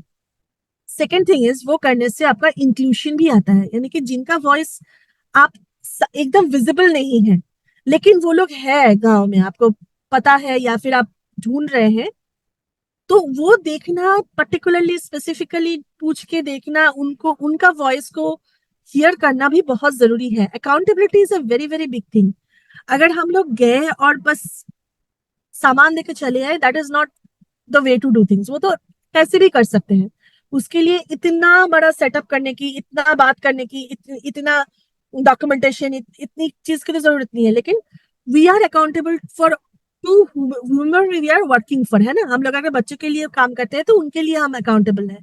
अगर आप महिलाओं के लिए काम करते हैं तो आप महिलाओं के लिए अकाउंटेबल है। आप खुद के लिए भी अकाउंटेबल है, आप डोनर के साथ भी अकाउंटेबल है, क्योंकि आप उनसे फाइनेंशियल रिसोर्सेस लेके ये पूरा रिस्पॉन्स प्लान कर रहे हैं, है ना। तो how we can express that accountability and ensure that the community has a place to go if they are not happy with us. So that is also something, because ये उनका right है, ये हम लोग कुछ उनको दान में नहीं दे रहे, खैरात में नहीं दे रहे, तो ये उनका राइट है मिलना। तो उस हिसाब से जब हम लोग जाएंगे तो इंक्लूशन एंड अकाउंटेबिलिटी को याद रखना बहुत जरूरी है, लेकिन ये बहुत चैलेंजिंग भी है। जैसे one of our responses we kept on asking people कि आप मतलब सारे के सारे ग्रुप्स है कि नहीं। we kept on asking different groups and all they kept on saying कि हाँ हाँ सबको पता है, सब सुन रहे हैं, सब पता है। then one day right before the distribution we took a walk कि entire village को एक बार घूम के फिर से देख के आते हैं। and we discovered there were still some households who hadn't heard कि हम लोग वहां पे काम कर रहे हैं, उनको पता ही नहीं था। तो inclusion is a very very big challenging thing in within that particular time frame, because हम लोग बहुत जल्दबाजी में होते हैं। एक तो 72 आवर्स का मैंडेट होता है, जैसे हम लोग का 72 आवर्स का मैंडेट होता है कि एटलीस्ट कुछ लोगों तक आप पहुंचो, तो एक ये होता है। दूसरा है कि जितनी जल्दी आप सामान उनके तरफ पहुंचा पाओगे, सपोर्ट उनको पहुंचा पाओगे, तभी उनका मतलब कुछ हल होगा ना। उस सर्वाइवल नीड्स होती है, जो भी मतलब उनको चाहिए होता है उस टाइम में, बहुत जल्दबाजी में चाहिए होता है। तो इतना सारा सब कुछ हम लोग हमेशा हमारे दिमाग में रहता नहीं है, but it has to be put there in our organisation SOP. जब हम प्रिपेयर्डनेस में काम कर रहे हैं, प्रिपेयर्डनेस में ये भी एक चीज होना है कि हम लोग immediately after the trigger is there हम लोग करेंगे क्या step by step, and some very specific things that ये हम करेंगे इंक्लूजन को एंश्योर करने के लिए, ये हम करेंगे अकाउंटेबिलिटी को एंश्योर करने के लिए, तो लाइफ इजियर हो जाता है। अगर डिजास्टर के बाद आप फिगर आउट करने जाओगे तो वो बहुत चैलेंजिंग हो जाता है। Excuse me, ma'am. Sorry for interrupting you, but if you can cover the slides a bit faster, we are overshooting time. All right. So the next point is about the right kit. अगर आप जितना बात करोगे उतना आपको समझ में आएगा कि आप राइट चीज उनके लिए सामान ले रहे हो कि नहीं, राइट आइटम्स उनके लिए ले रहे हो कि नहीं। और सबसे बड़ी बात है कि आप जो ले रहे हो वो आप उनको बता रहे हो कि नहीं कि वो सामान किस चीज के लिए दिया गया है। There was this incident at one point of time we faced, and it was a great learning opportunity for us also. We thought we were being very environment friendly. We were giving menstrual hygiene cloth, simple cotton cloth of 2 meters, 2 pieces each in the hygiene kit. And since there were a lot of mixed beneficiaries, mixed gender beneficiaries, we did not tell very clearly ki this is the purpose is this. And then we went back for post distribution monitoring, and there was this lady we met who had actually thought it was for garment. So she had sewn a blouse and she was wearing it, and we were very surprised, shocked, but that gave us a big slap on the head, that we learned that next time onwards we made a clear demonstration of each of the items, that it should not become a challenge for the community as well. It's not only whether we are facing the challenge, it's also a challenge for the community if we don't tell them what exactly we are intending, and if we don't take their wishes also into consideration. The next point is definitely about the beneficiary. Sometimes people will go for blanket distribution. Sometimes people will not go for blanket distribution. In case it is not a blanket distribution, it is becoming a big challenge to ensure that all data, pertinent data is with you, at least till the response is over. But after all, if you follow the data protection laws of India, data confidentiality is a very, very big issue. And in that case, we almost always collect a lot of sensitive information. And then how do we disburse with that sensitive information? How do we keep that sensitive information confidential even after we have come out of the response is a big challenge that we need to face. The final thing is managing the distribution in a site that is safe, that is easily reachable by the community, which is easily accessible from the warehouse or from our vendor location. And that is also a big challenge that we can easily solve if we work with the community on deciding each of those elements. Then there is another challenge that we face if there is a cash voucher assistance program in our responses, like funds transfers. Most of the time, the community might have bank accounts, but they are usually dormant because people are not very active in maintaining their bank accounts. So fund transfer becomes a very big challenge. In that case, if we are intending to put a CVA component in the response plan, while we are working on the beneficiary database, at that particular time itself, it is useful to go through the bank details also. But please remember again, it will come under the confidentiality clauses, because under the data protection laws, under those legal provisions, sensitive personal information we cannot, put in a public domain. Most of the time when we are sending emails or putting up information in a cloud server, we do not look at the security clauses. But that is something that you need to consider before you put other people's personal information there. Hannah, the next slide, please. So this is the last part of the challenges and learnings space. When you're talking about, continuing that confidentiality dialogue, photos and videos that you are taking while you are doing the response is sometimes used much, much beyond the response as well. For example, we use the kind of vulnerability that we have seen, those photos and videos we use. We use photos and videos of men, women, children, that they are saying something, that they are giving testimonials or talking about their vulnerabilities. So all those photos and videos, again, if they are showing your face and your location correctly and properly, then there has to be consent, written consent legally. You have to be very, very vigilant on how you maintain those sensitive information, because publishing photos and videos of people, especially children, without their consent is illegal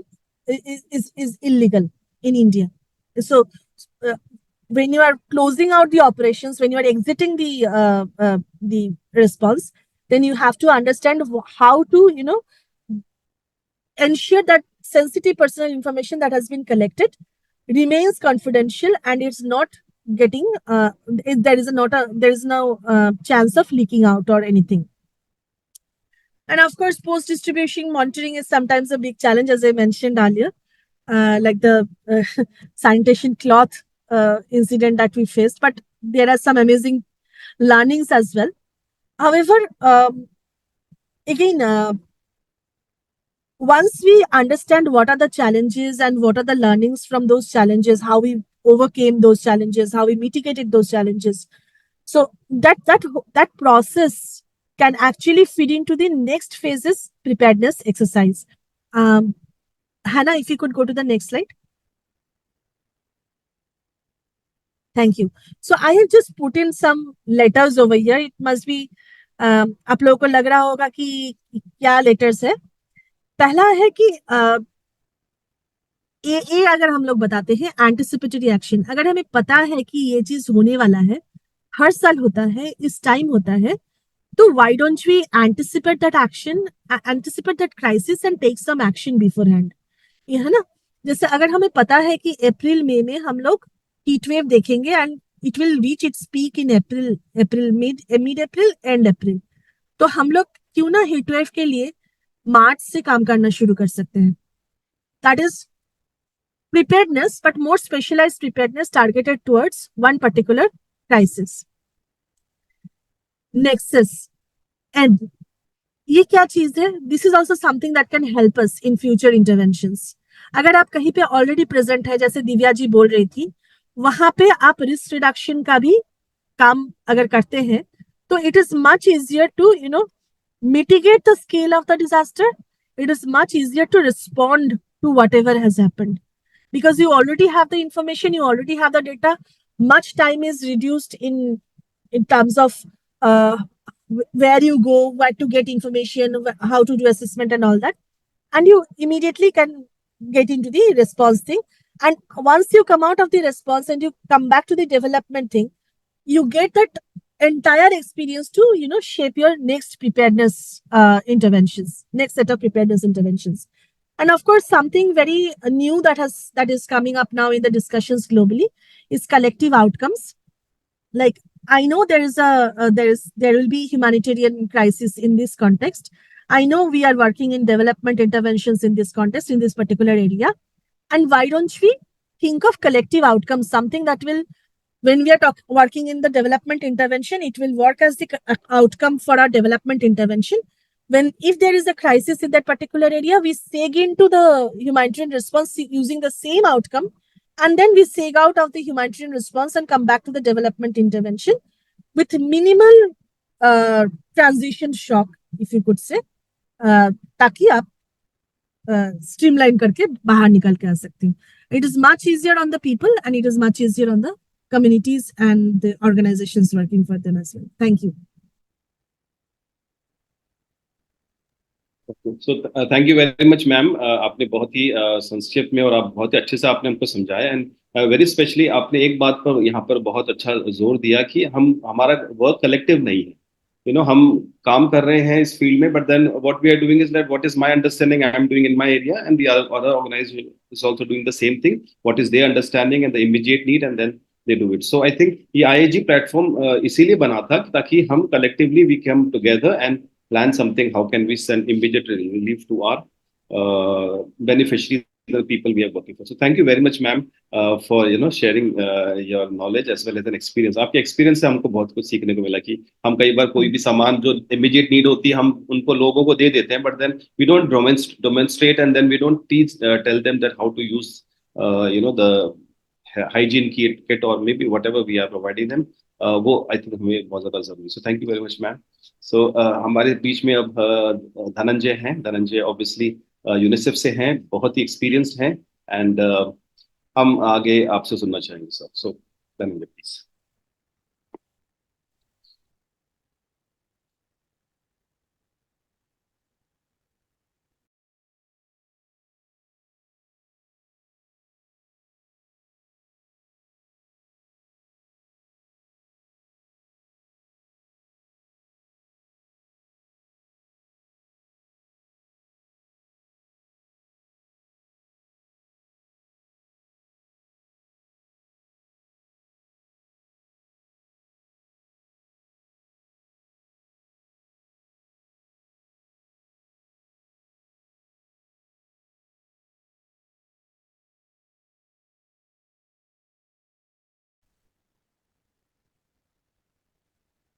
hi, sorry for the delay. मैं unmute नहीं कर पा रहा था खुद को. हाँ जी, क्या मेरी स्क्रीन दिख रही है? हेलो. या धनंजय. सभी को नमस्कार. मैं धनंजय हूँ और मैं यूनिसेफ के साथ में इधर राजस्थान में as a consultant climate change और डिजास्टर रिस्क रिडक्शन पे काम कर रहा हूँ. पहले तो मैं धन्यवाद करना चाहूंगा फादर विशाल का, जो काफी समय से आईजी के साथ में जुड़े हुए हैं और उसे कन्वीन कर रहे हैं, तो और दिव्या जी का, जिनके स्पीयर इंडिया के साथ में मैंने अपना डीआरआर का जर्नी स्टार्ट किया था, तो बहुत अच्छा लग रहा है वापस आके जुड़ के. एंड देवर धृता जी का, जिन्होंने अभी काफी डिटेल सेशन दिया. तो मैं कोशिश करूंगा कि मैं जो पुराने स्पीकर्स ने जो टॉपिक्स टच किए हैं उन्हें वापस इतना ना बोलूं और कम समय में अपना सेशन कंप्लीट कर सकूं. इसको स्टार्ट करते हुए मैं ये बताना चाहूंगा कि जब हम रिस्क की बात करते हैं तो रिस्क हमारे ग्लोबली हैं, और जो हमारी रेजिलियंस है वो in UNICEF we believe is local, कि हमारे वो ग्रास रूट से आनी चाहिए. और इसीलिए अगर हम रेजिलियंस की डेफिनेशन में मैं अभी नहीं जाऊंगा, मगर ये जो दो चीजें होती है, शॉक्स और स्ट्रेसेस. स्ट्रेस हमारे डे टू डे लाइफ में होते हैं और एज यूनिसेफ हम बच्चों के साथ में, औरतों के साथ में, मोस्ट वल्नरेबल जो है आखिरी छोर पर, उनके साथ में काम करते हैं ताकि उन्हें स्ट्रेसेस और जो बाद में शॉक्स आते हैं उन दोनों के लिए हम तैयार कर सके. अभी मैं अपनी स्लाइड्स कुछ आगे ले जाते हुए सीधा कोऑर्डिनेशन मैकेनिज्म पे आना चाहूंगा. तो इसमें अगर मेरा जो टॉपिक था उसमें कोऑर्डिनेशन मैकेनिज्म को हम कैसे बेहतर कर सके, रिसोर्स ऑप्टिमाइजेशन हो सके, तो उसके रिलेटेड कुछ मैंने पॉइंटर्स लिखे हैं जो पहले स्पीकर्स ने भी कवर किए हैं. मैं उसमें कुछ चीजें ऐड करना चाहूंगा पहले तो मैं आईएजी के बारे में कुछ बताना चाहूंगा कि जैसे हमने 2019 में वापस में एक बार रिकन्वीन हुई, फिर हमारी एक स्टेट लेवल मीटिंग हुई डीएमआरसीडी के साथ में, जो कि ऑनलाइन थी। और फिर उसके बाद से हम थीमेटिक सेशंस ऑर्गेनाइज करते आ रहे हैं। इसमें यूनिसेफ ने 2023 में मई के अंदर एक क्लाइमेट एक्सट्रीम के ऊपर भी कंसल्टेशन ऑर्गेनाइज करी थी। अब इसमें मेरा ये सुझाव है कि जो हमारी आईएजी जब से अभी तक रिकन्वीन होने के बाद में फंक्शन कर रही है, इसमें हमारा थोड़ा सा बिखरा हुआ समूह रहा है, जो कि अलग अलग थीमेटिक सेशंस के साथ में आते हैं। तो अगर हम कोऑर्डिनेशन स्ट्रेंथन करना चाहते हैं, वो भी पीस टाइम प्लानिंग के लिए, इसी दौरान हमने एक सर्वे भी कराया था जो कि कोविड-19 के बाद में हुआ था। तो उसमें आईएजी के संदर्भ में ये निकल के आया था कि हमारे पीस टाइम प्लानिंग बहुत ज्यादा क्रिटिकल है, और उसमें हमें इसको आईएजी के अंदर से डिमांड आए, वो डिमांड जनरेट करना स्टार्ट करना है। तो उसके लिए एक ये चीज पहल करी गई थी कि हम कुछ कॉमन एरियाज प्रपोज करी गई थी कि हम कुछ common areas of operation select districts में जो कि डिजास्टर प्रोन ज्यादा हों, बेस्ड ऑन हिस्टोरिक डेटा, उनको ढूंढ सकें। उधर काम करने वाली जो संस्थाएं हैं, चाहे वो लोकल एनजीओज हों, ग्रास रूट्स पे इंटरनेशनल एनजीओज हों, गवर्नमेंट डिपार्टमेंट का सपोर्ट हो, उन सभी को मैप आउट करके एक कॉमन कंसेंसस पे पहुंच सकें। और उनके इंडिविजुअल रोल्स जो कि वॉलेंटरी बेसिस पे, क्योंकि मैं मानता हूँ कि रिसोर्स कंस्ट्रेन, फाइनेंशियल कंस्ट्रेन काफी हद तक रहती है, तो उसमें डूइंग मोर विथ लेस, ज्यादा पैसों, कम पैसों से ज्यादा चीजें हम जो करवा सकें कोऑर्डिनेशन के थ्रू, उस पे हम वॉलेंटरी बेसिस पे फोकस कर सके। और इसी में आगे चलते हुए अभी बहुत डिटेल में बात हुई थी डेटा, हमारा पास्ट डेटा, हमारी रिस्क असेसमेंट, हमारी वल्नरेबिलिटीज, और इसमें जेआरएनए का भी फॉर्चुनेटली मेंशन आया था। तो इसमें मेरा एक सुझाव था कि क्या हम जेआरएनए के जो टूल्स होते हैं, अगर हम राजस्थान के संदर्भ में बात करें तो ड्रॉट एक स्लो ऑनसेट कंटेक्स्ट बना हुआ है जो कि हमारे बहुत सालों से हिस्टोरिकली चलता आ रहा है। तो क्या हम ये टूल अपने पार्टनर एजेंसीज के साथ में शेयर करना स्टार्ट कर सकते हैं? इससे दो चीजें हो सकती है। एक तो ये कि जेआरएनए करने की नीड जब पड़े, चाहूंगा कि ऐसा ना हो, मगर हो तो वो टूल ऑलरेडी उनके पास में देखा हुआ है, समझा हुआ है, जितना उन्होंने अभी तक देख के समझा होगा, उसमें चेंजेस भी होंगे तो वो इजीली अडेप्ट हो सकते हैं। और दूसरा, एक बैक ट्रैकिंग हो जाती है। जैसे अभी वॉश फैसिलिटीज की बात हुई थी, उसमें जेआरएनए के अंदर मेंशन होता है कि आपके साफ पानी के सोर्स कितने डैमेज हुए हैं, या आपके और पानी के सोर्स क्या है, कितने टैंकर्स, या बहुत सारे सेफ अनसेफ। तो अगर ये वाले प्रश्न वो देखेंगे जेआरएनए में, जब हमारी पार्टनर संस्थाएं देखेंगी, तो उनकी एक बैक ट्रैकिंग कर सकते हैं कि अगर हमें डिजास्टर के बाद में ये चीजें इवेलुएट करी जाती हैं, तो शायद ये डिजास्टर से पहले हम इनको सुधारने का, इंप्रूव करने का, स्ट्रेंथन करने का एक प्रयास कर सकते हैं। तो एक ये टूल्स हमारे फ्लड्स पे भी हैं, साइक्लोन पे है, ड्रॉट पे है, और हमारे यहाँ पे हीट वेव एक कंटेक्स्ट है, तो उस पे भी हम आगे चल के देखा जा सकता है।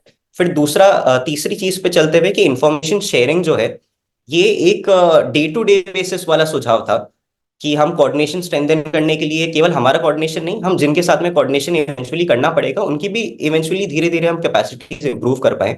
उसके लिए मान लीजिए आप जब भी विजिट पर जाते हैं, फील्ड पर जाते हैं, किसी भी पीआरआई से मिलते हैं, तो एज अ प्रैक्टिस मैं भी ये करने की शुरुआत कर चुका हूँ कि एज अ पेपर मैं ले जाता हूँ। उस पेपर में मैं एक तरफ सारे जो विभाग हैं और जो इंपॉर्टेंट अधिकारी होंगे या कौन से एनजीओ हैं उनको, जिनको कॉन्टैक्ट किया जा सकता है, उन सबकी एक लिस्ट लगा दी जाती है एरिया के हिसाब से। इस तरफ एटलीस्ट उनके नंबर लिख दिए गए हैं, ताकि अगर कभी भी जरूरत पड़े तो उधर पीआरआई को, उधर ग्राम पंचायत में आखिरी छोर पर जो है, उन सभी को पता हो कि किसे कांटेक्ट किया जा सकता है अगर हमारी कुछ भी समस्या आते भी दिखे।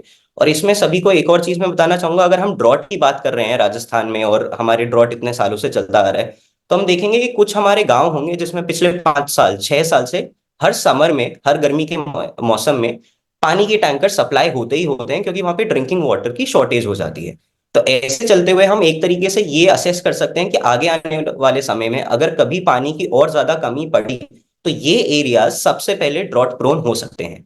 इन एरियाज में अगर हमारा इंटरवेंशन चल रहा है, तो हमारे कौन से वल्नरेबल ग्रुप्स हैं, कितने बच्चे हैं। अभी राजस्थान में 2021 के सेंसस के हिसाब से 20% आबादी 0 to 6 और उस पॉपुलेशन में थी, जो कि लगभग लगभग 1 करोड़ बच्चे हो गए। अभी वो सेंसस के बाद में बहुत चीजें वो यूथ पॉपुलेशन में आ गए होंगे, तो उनको भी हम एज अ मैपिंग के तौर पे समझ सकते हैं कि ये हमारी वल्नरेबल ग्रुप्स हो सकते हैं, और वो तैयार रह सकते हैं। फिर मैं लिस्ट ऑफ वेंडर्स और लास्ट माइल पार्टनर्स में इतना नहीं जाऊंगा, क्योंकि ये और डिटेल में कवर कर लिया गया है। मगर अभी हमारे जो नए जिले भी बन गए हैं, इनको भी मैपिंग में रखते हुए, इनको दिमाग में रखते हुए, क्योंकि एरिया ऑफ सुपरविजन, ऑपरेशन, ये भी थोड़ी चीजें चेंज होंगी।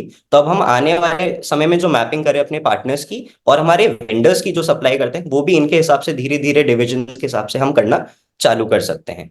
और एक और चीज ये थी कि जो आपदा मित्र की स्कीम इधर चल रही है, नरेंद्र जी जो हैं विभाग से, वो आज जुड़ नहीं पाए, वरना मैं उनके सामने भी ये रखना चाहता था कि हमने 4700 आपदा मित्र तैयार हुए थे 13 जिले में। उनका आप नाम इसमें देख सकते हैं नीचे। वो आपदा मित्रों को एसडीआरएफ ने बेसिक रेस्क्यू की ट्रेनिंग दी गई थी, बेसिक नहीं बोलूंगा, काफी डिटेल में रेस्क्यू की ट्रेनिंग दी गई थी कि फ्लड में से, बोरवेल में से, कहीं पे भी कोई चीज हो जाए कैसे रेस्क्यू किया जाता है। ये हमारा जो यूथ है, इसकी कैपेसिटी हम दूसरे तरीके से भी डेवलप कर सकते हैं। और ये हमारे एरिया ऑफ जुरिस्डिक्शन में या सुपरविजन में, ऑपरेशन में जो यूथ हैं जो कि ट्रेंड आपदा मित्र होंगे, उनकी हम एक कंपेरेटिव लिस्ट बना सकते हैं। उनके साथ में एक रेगुलर कम्युनिकेशन रख सकते हैं हमारी पीस टाइम प्लानिंग को स्ट्रेंथन करने के लिए। और इधर मान लीजिए कभी ऐसा होता है कि रेस्क्यू के साथ में उससे पहले जो आपका काम पड़ता है वो सोशल बिहेवियर चेंज और थोड़ी सी इंफॉर्मेशन शेयरिंग। तो अगर ये यूथ को भी उस तरीके से तैयार किया जाएगा तो हमारा वो एनजीओ उस नेटवर्क को लेवरेज कर सकते हैं। और आखिर में चलते हुए आज जो हमने मीटिंग करी, मुझे बहुत अच्छा लगा। And as UNICEF we really appreciate that. और क्रॉस लर्निंग हुई, मैंने चैट में देखा और भी राज्यों के भी आईएजी से जुड़े हुए हैं। तो क्या हम जयपुर में as UNICEF we would like to propose कि हम एक छोटी सी इन पर्सन मीटिंग भी रख सकते हैं, जिसमें हम इसको थोड़ा सा एक्शनेबल मोड पे लेके जाने के लिए भी, कि अगर हम पोस्ट डिजास्टर रेजिलियंस राजस्थान में करना चाहते हैं, शायद हम उसके लिए एक जो हमारे दिव्या जी ने स्टेप्स बताए थे कि हम ये चीजें कर सकते हैं, क्या हम उसको एक कैलेंडर में डाल सकते हैं।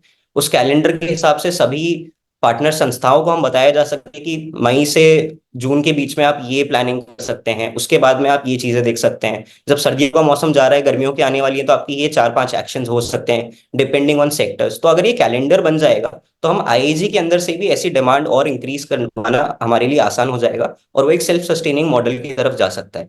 तो we would like to propose this and we are happy to be available कभी भी। एंड बहुत बहुत धन्यवाद अपॉर्चुनिटी देने के लिए।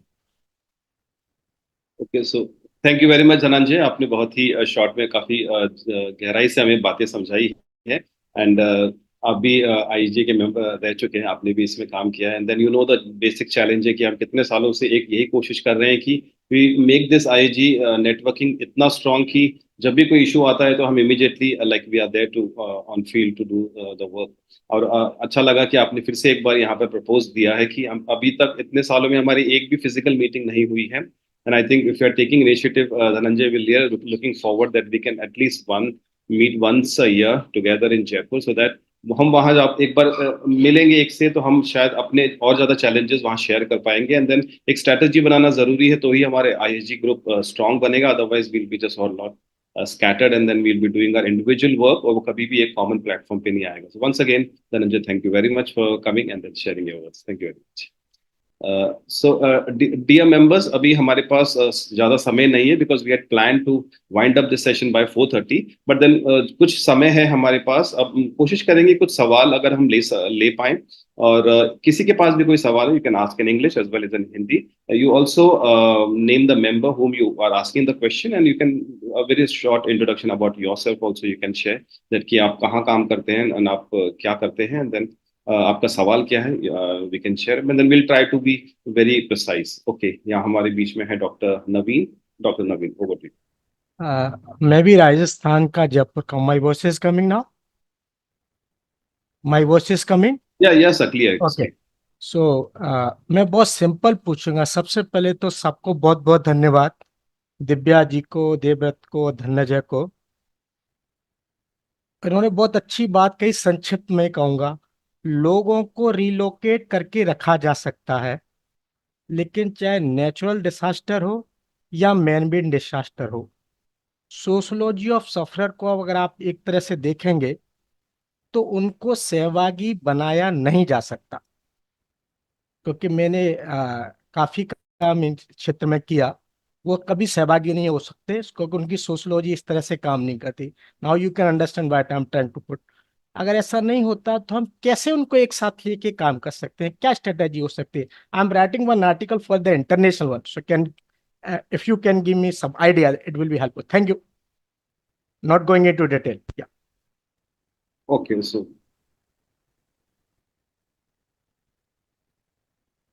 अगर मैं दोबारा बोलूं, अगर सहभागी बनाया नहीं जा सकता समाजशास्त्री आधार पे, तो हम उनको, तब हम क्या कर सकते हैं, क्या करना होगा?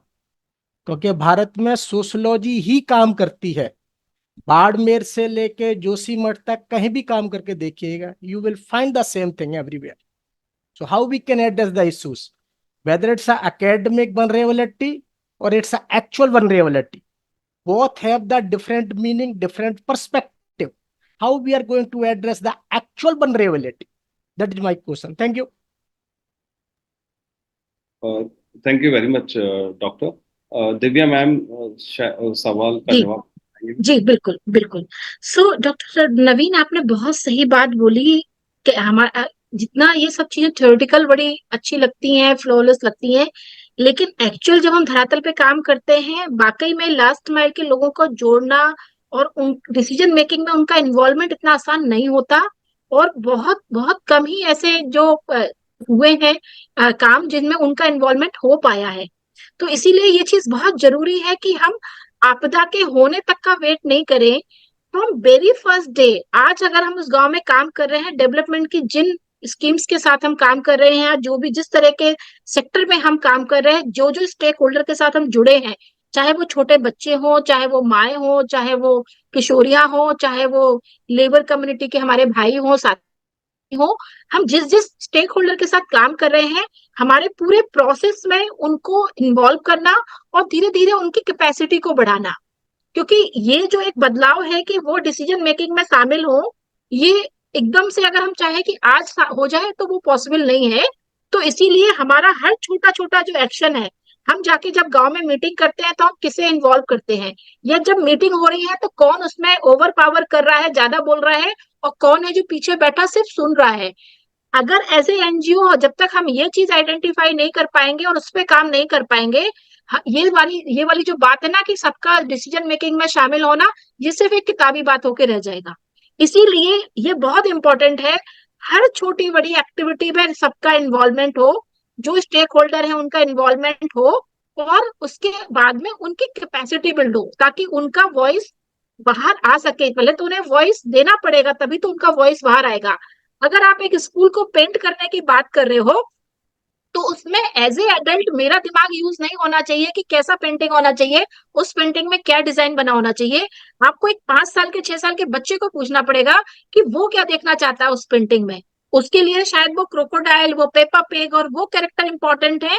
तो उसके दिमाग से सोच के हमें वो डिसीजन लेना पड़ेगा. तो वो डिसीजन मेकिंग में बच्चा कैसे शामिल हो, ये हमें ध्यान रखना है. हमारा स्कूल, अगर हम सेफ स्कूल की बात कर रहे हैं, तो छोटा बच्चा सेफ्टी को लेके क्या समझता है कि अगर अर्थक्वेक आएगा तो वो कैसे अपने आप को सेव करेगा, वो हमारे लिए इंपॉर्टेंट है. तो वो डिसीजन मेकिंग तभी शामिल की जा सकती है जब हम हर छोटे एक्शन में उनकी भागीदारी साबित करें, और उसके अलावा उनकी कैपेसिटी को धीरे धीरे करके बढ़ाएं. और कैपेसिटी में नॉलेज भी है, कैपेसिटी में जो उनका जो फाइनेंशियल जो कैपेसिटी है वो भी है, और जितना ज्यादा वो अपडेटेड रह सकते हैं इंफॉर्मेशन के साथ में, वो भी है. ओके. और बिल्कुल आई एग्री विथ यू कि ये इतना आसान नहीं है. बिल्कुल. सो थैंक यू दिव्या मैम आपका क्या जवाब क्या के लिए. कोई मेरी थोड़ी मदद कर पाएगा आप में से कोई, इसका कोई मुझे नंबर दे दिया जाए. आई एम राइटिंग वन आर्टिकल, क्योंकि जी मैंने जी जी कादरी बिल्कुल. लिया मैं के साथ अपना बात. हाँ जी जी, मैं चैट बॉक्स में अपना नंबर छोड़ रही हूँ, आप सर ले लीजिए please. Thank you. Thank you. Thank you doctor. आप पर्सनली मैम से बात जरूर कर सकते हैं. चैट बॉक्स में we have one more question. I think Kalika Mohapatra ma'am, if you can come online and just ask this question. आप क्या बताना चाह रहे हैं, इफ यू कैन. और otherwise anybody has any question, any query, और या तो मैम का नंबर हमने चैट ग्रुप में देखा है.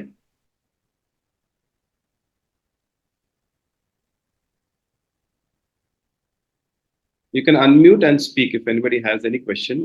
अगर किसी पर पास कोई सवाल है या कुछ शेयर करना चाहते हैं अपने बारे में. हमारे पास यहाँ कुछ मेंबर्स हैं जो दूसरे स्टेट से हैं और आईजी के मेंबर्स हैं. अगर आप बहुत ही संक्षिप्त में, बहुत ही छोटे रूप में अगर बता पाएं कि आप क्या कर रहे हैं अपने स्टेट में, तो I think that will be nice.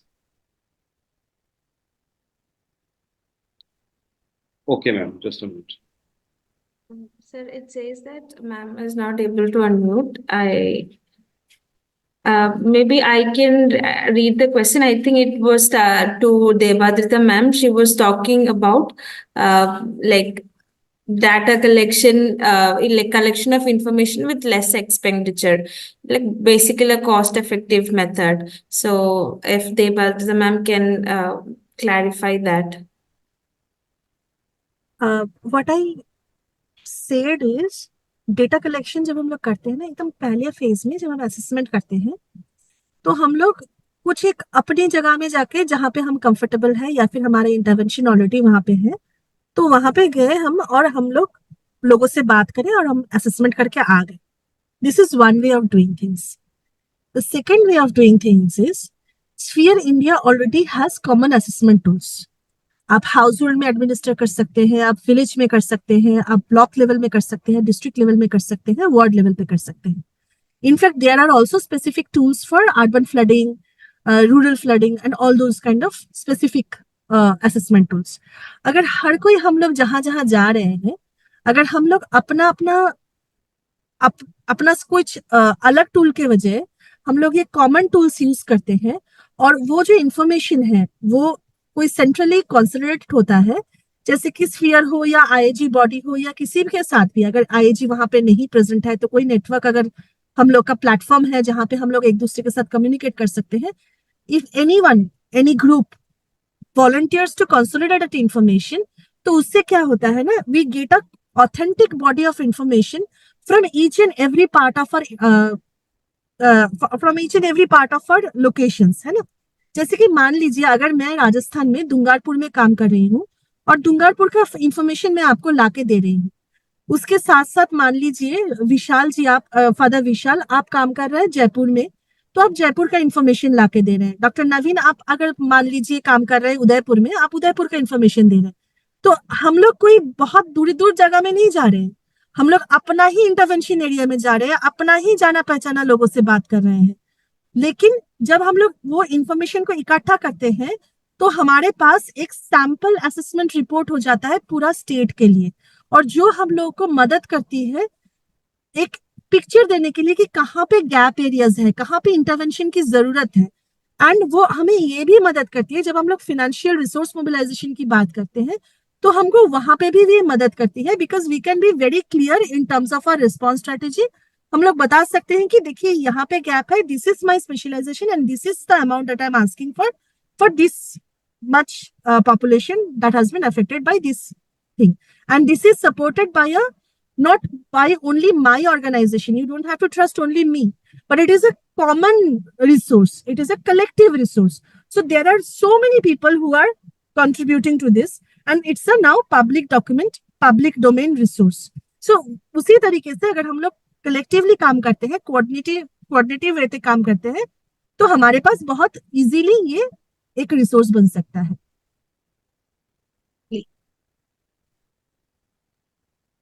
Okay, thank you very much, ma'am. Divya, आप कुछ एंड नोट देना चाहेंगे? हाँ, मुझे एक चीज हमेशा लगती है कि देखो, बहुत सारी नॉलेज ग्लोबल लेवल पे, नेशनल लेवल पे और स्टेट लेवल पे है. आईएजी में जुड़ने का ये बहुत बड़ा बेनिफिट होता है कि हम जितना ज्यादा सारी नॉलेज को हमारे कॉन्टेक्स्ट में, हम जिस स्टेट में, हमारे जो हैजार्ड है, जो सिचुएशन है हमारे स्टेट की, उस कॉन्टेक्स्ट में उसको परिवर्तित करके कैसे हम सभी साथियों के साथ उसको शेयर कर सके. हर टाइम कुछ कुछ नया नया टेक्नोलॉजी, नए नए टूल्स, बहुत सारे, आप देखो क्लाइमेट चेंज पे कितनी सारी स्टडी हो रही है, कितने अच्छे अच्छे पीपीटी अवेलेबल हैं.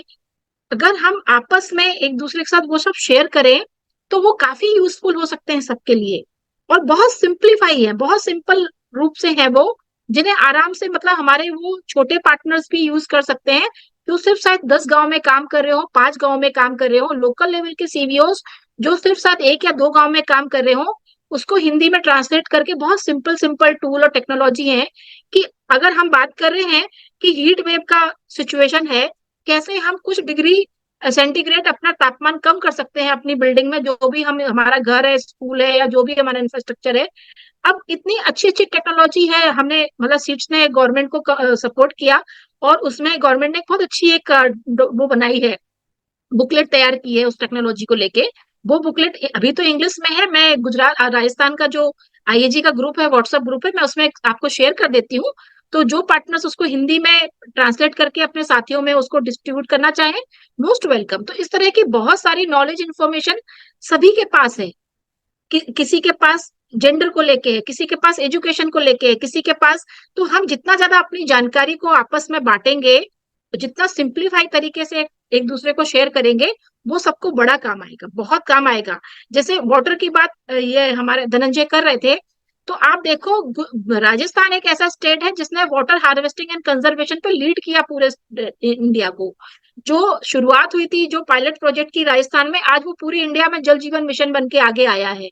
तो ये एक लर्निंग आपकी स्टेट से दूसरी स्टेट में गई, वैसे ही दूसरी स्टेट की जो लर्निंग्स है उसको आप लोग इस्तेमाल कर सकते हैं आपके कॉन्टेक्स्ट में, और उसको अपने एरिया के कॉन्टेक्स्ट स्पेसिफिक करके थोड़ा कन्वर्ट आपको करना पड़ेगा।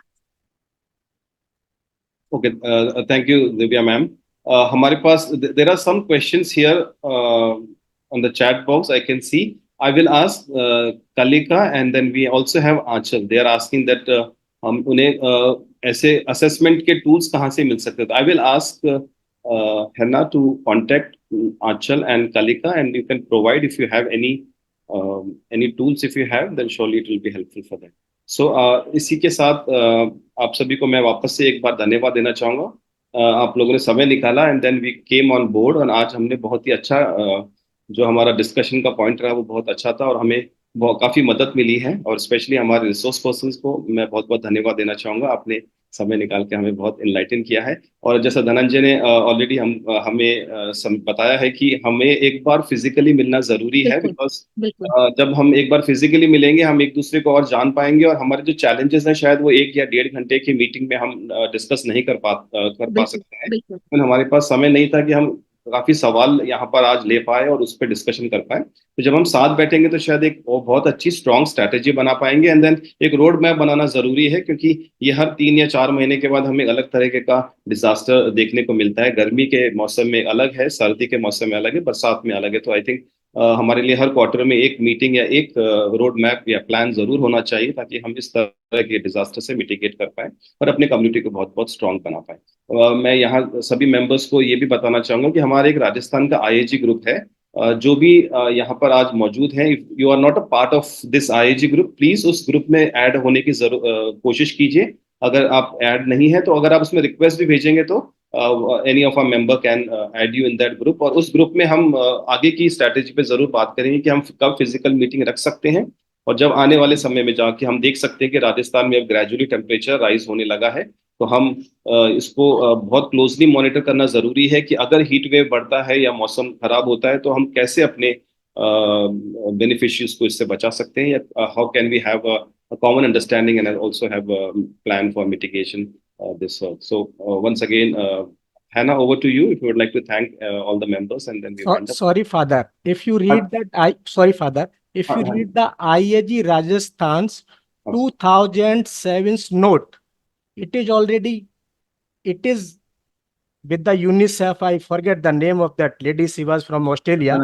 I think that now is the Dhananjay. Earlier in 2007. The initiation of that IAG Rajasthan one. The note has so many other things. If you have, then definitely. If you don't, then I can provide you again. Yeah, thank you. Sure, sir. आप group में add हो जाइए sir, and then you can share the data there also, sir. Sure. Why not? Okay. Thank you so much, Father Vishal, for summing up the discussion. So, since we have gone a bit overboard on time, I'll quickly finish the meeting. So, it was quite a productive session. We got to know a clear roadmap on like how to do comprehensive risk assessment. Divya ma'am, you have mentioned quite in detail on how to take on the process and different steps in doing that. And also we heard the importance of assessments and collaborations from Debajita ma'am, and also several positive things about collaboration and how can we effectively deliver disaster responses in that way. And she also mentioned importance of networks like Sphere and IAG and how beneficial it can be. She also mentioned a lot of real world examples. And also at the end, we learned about different coordination mechanisms, space-time planning, how can we design the data and format, and the importance of having a list of vendors and resource mobilization, and also involving youth in disaster preparedness. So overall, we kind of covered many aspects of coordination in today's meeting, and I really hope that it was helpful for all the organization that have been listening.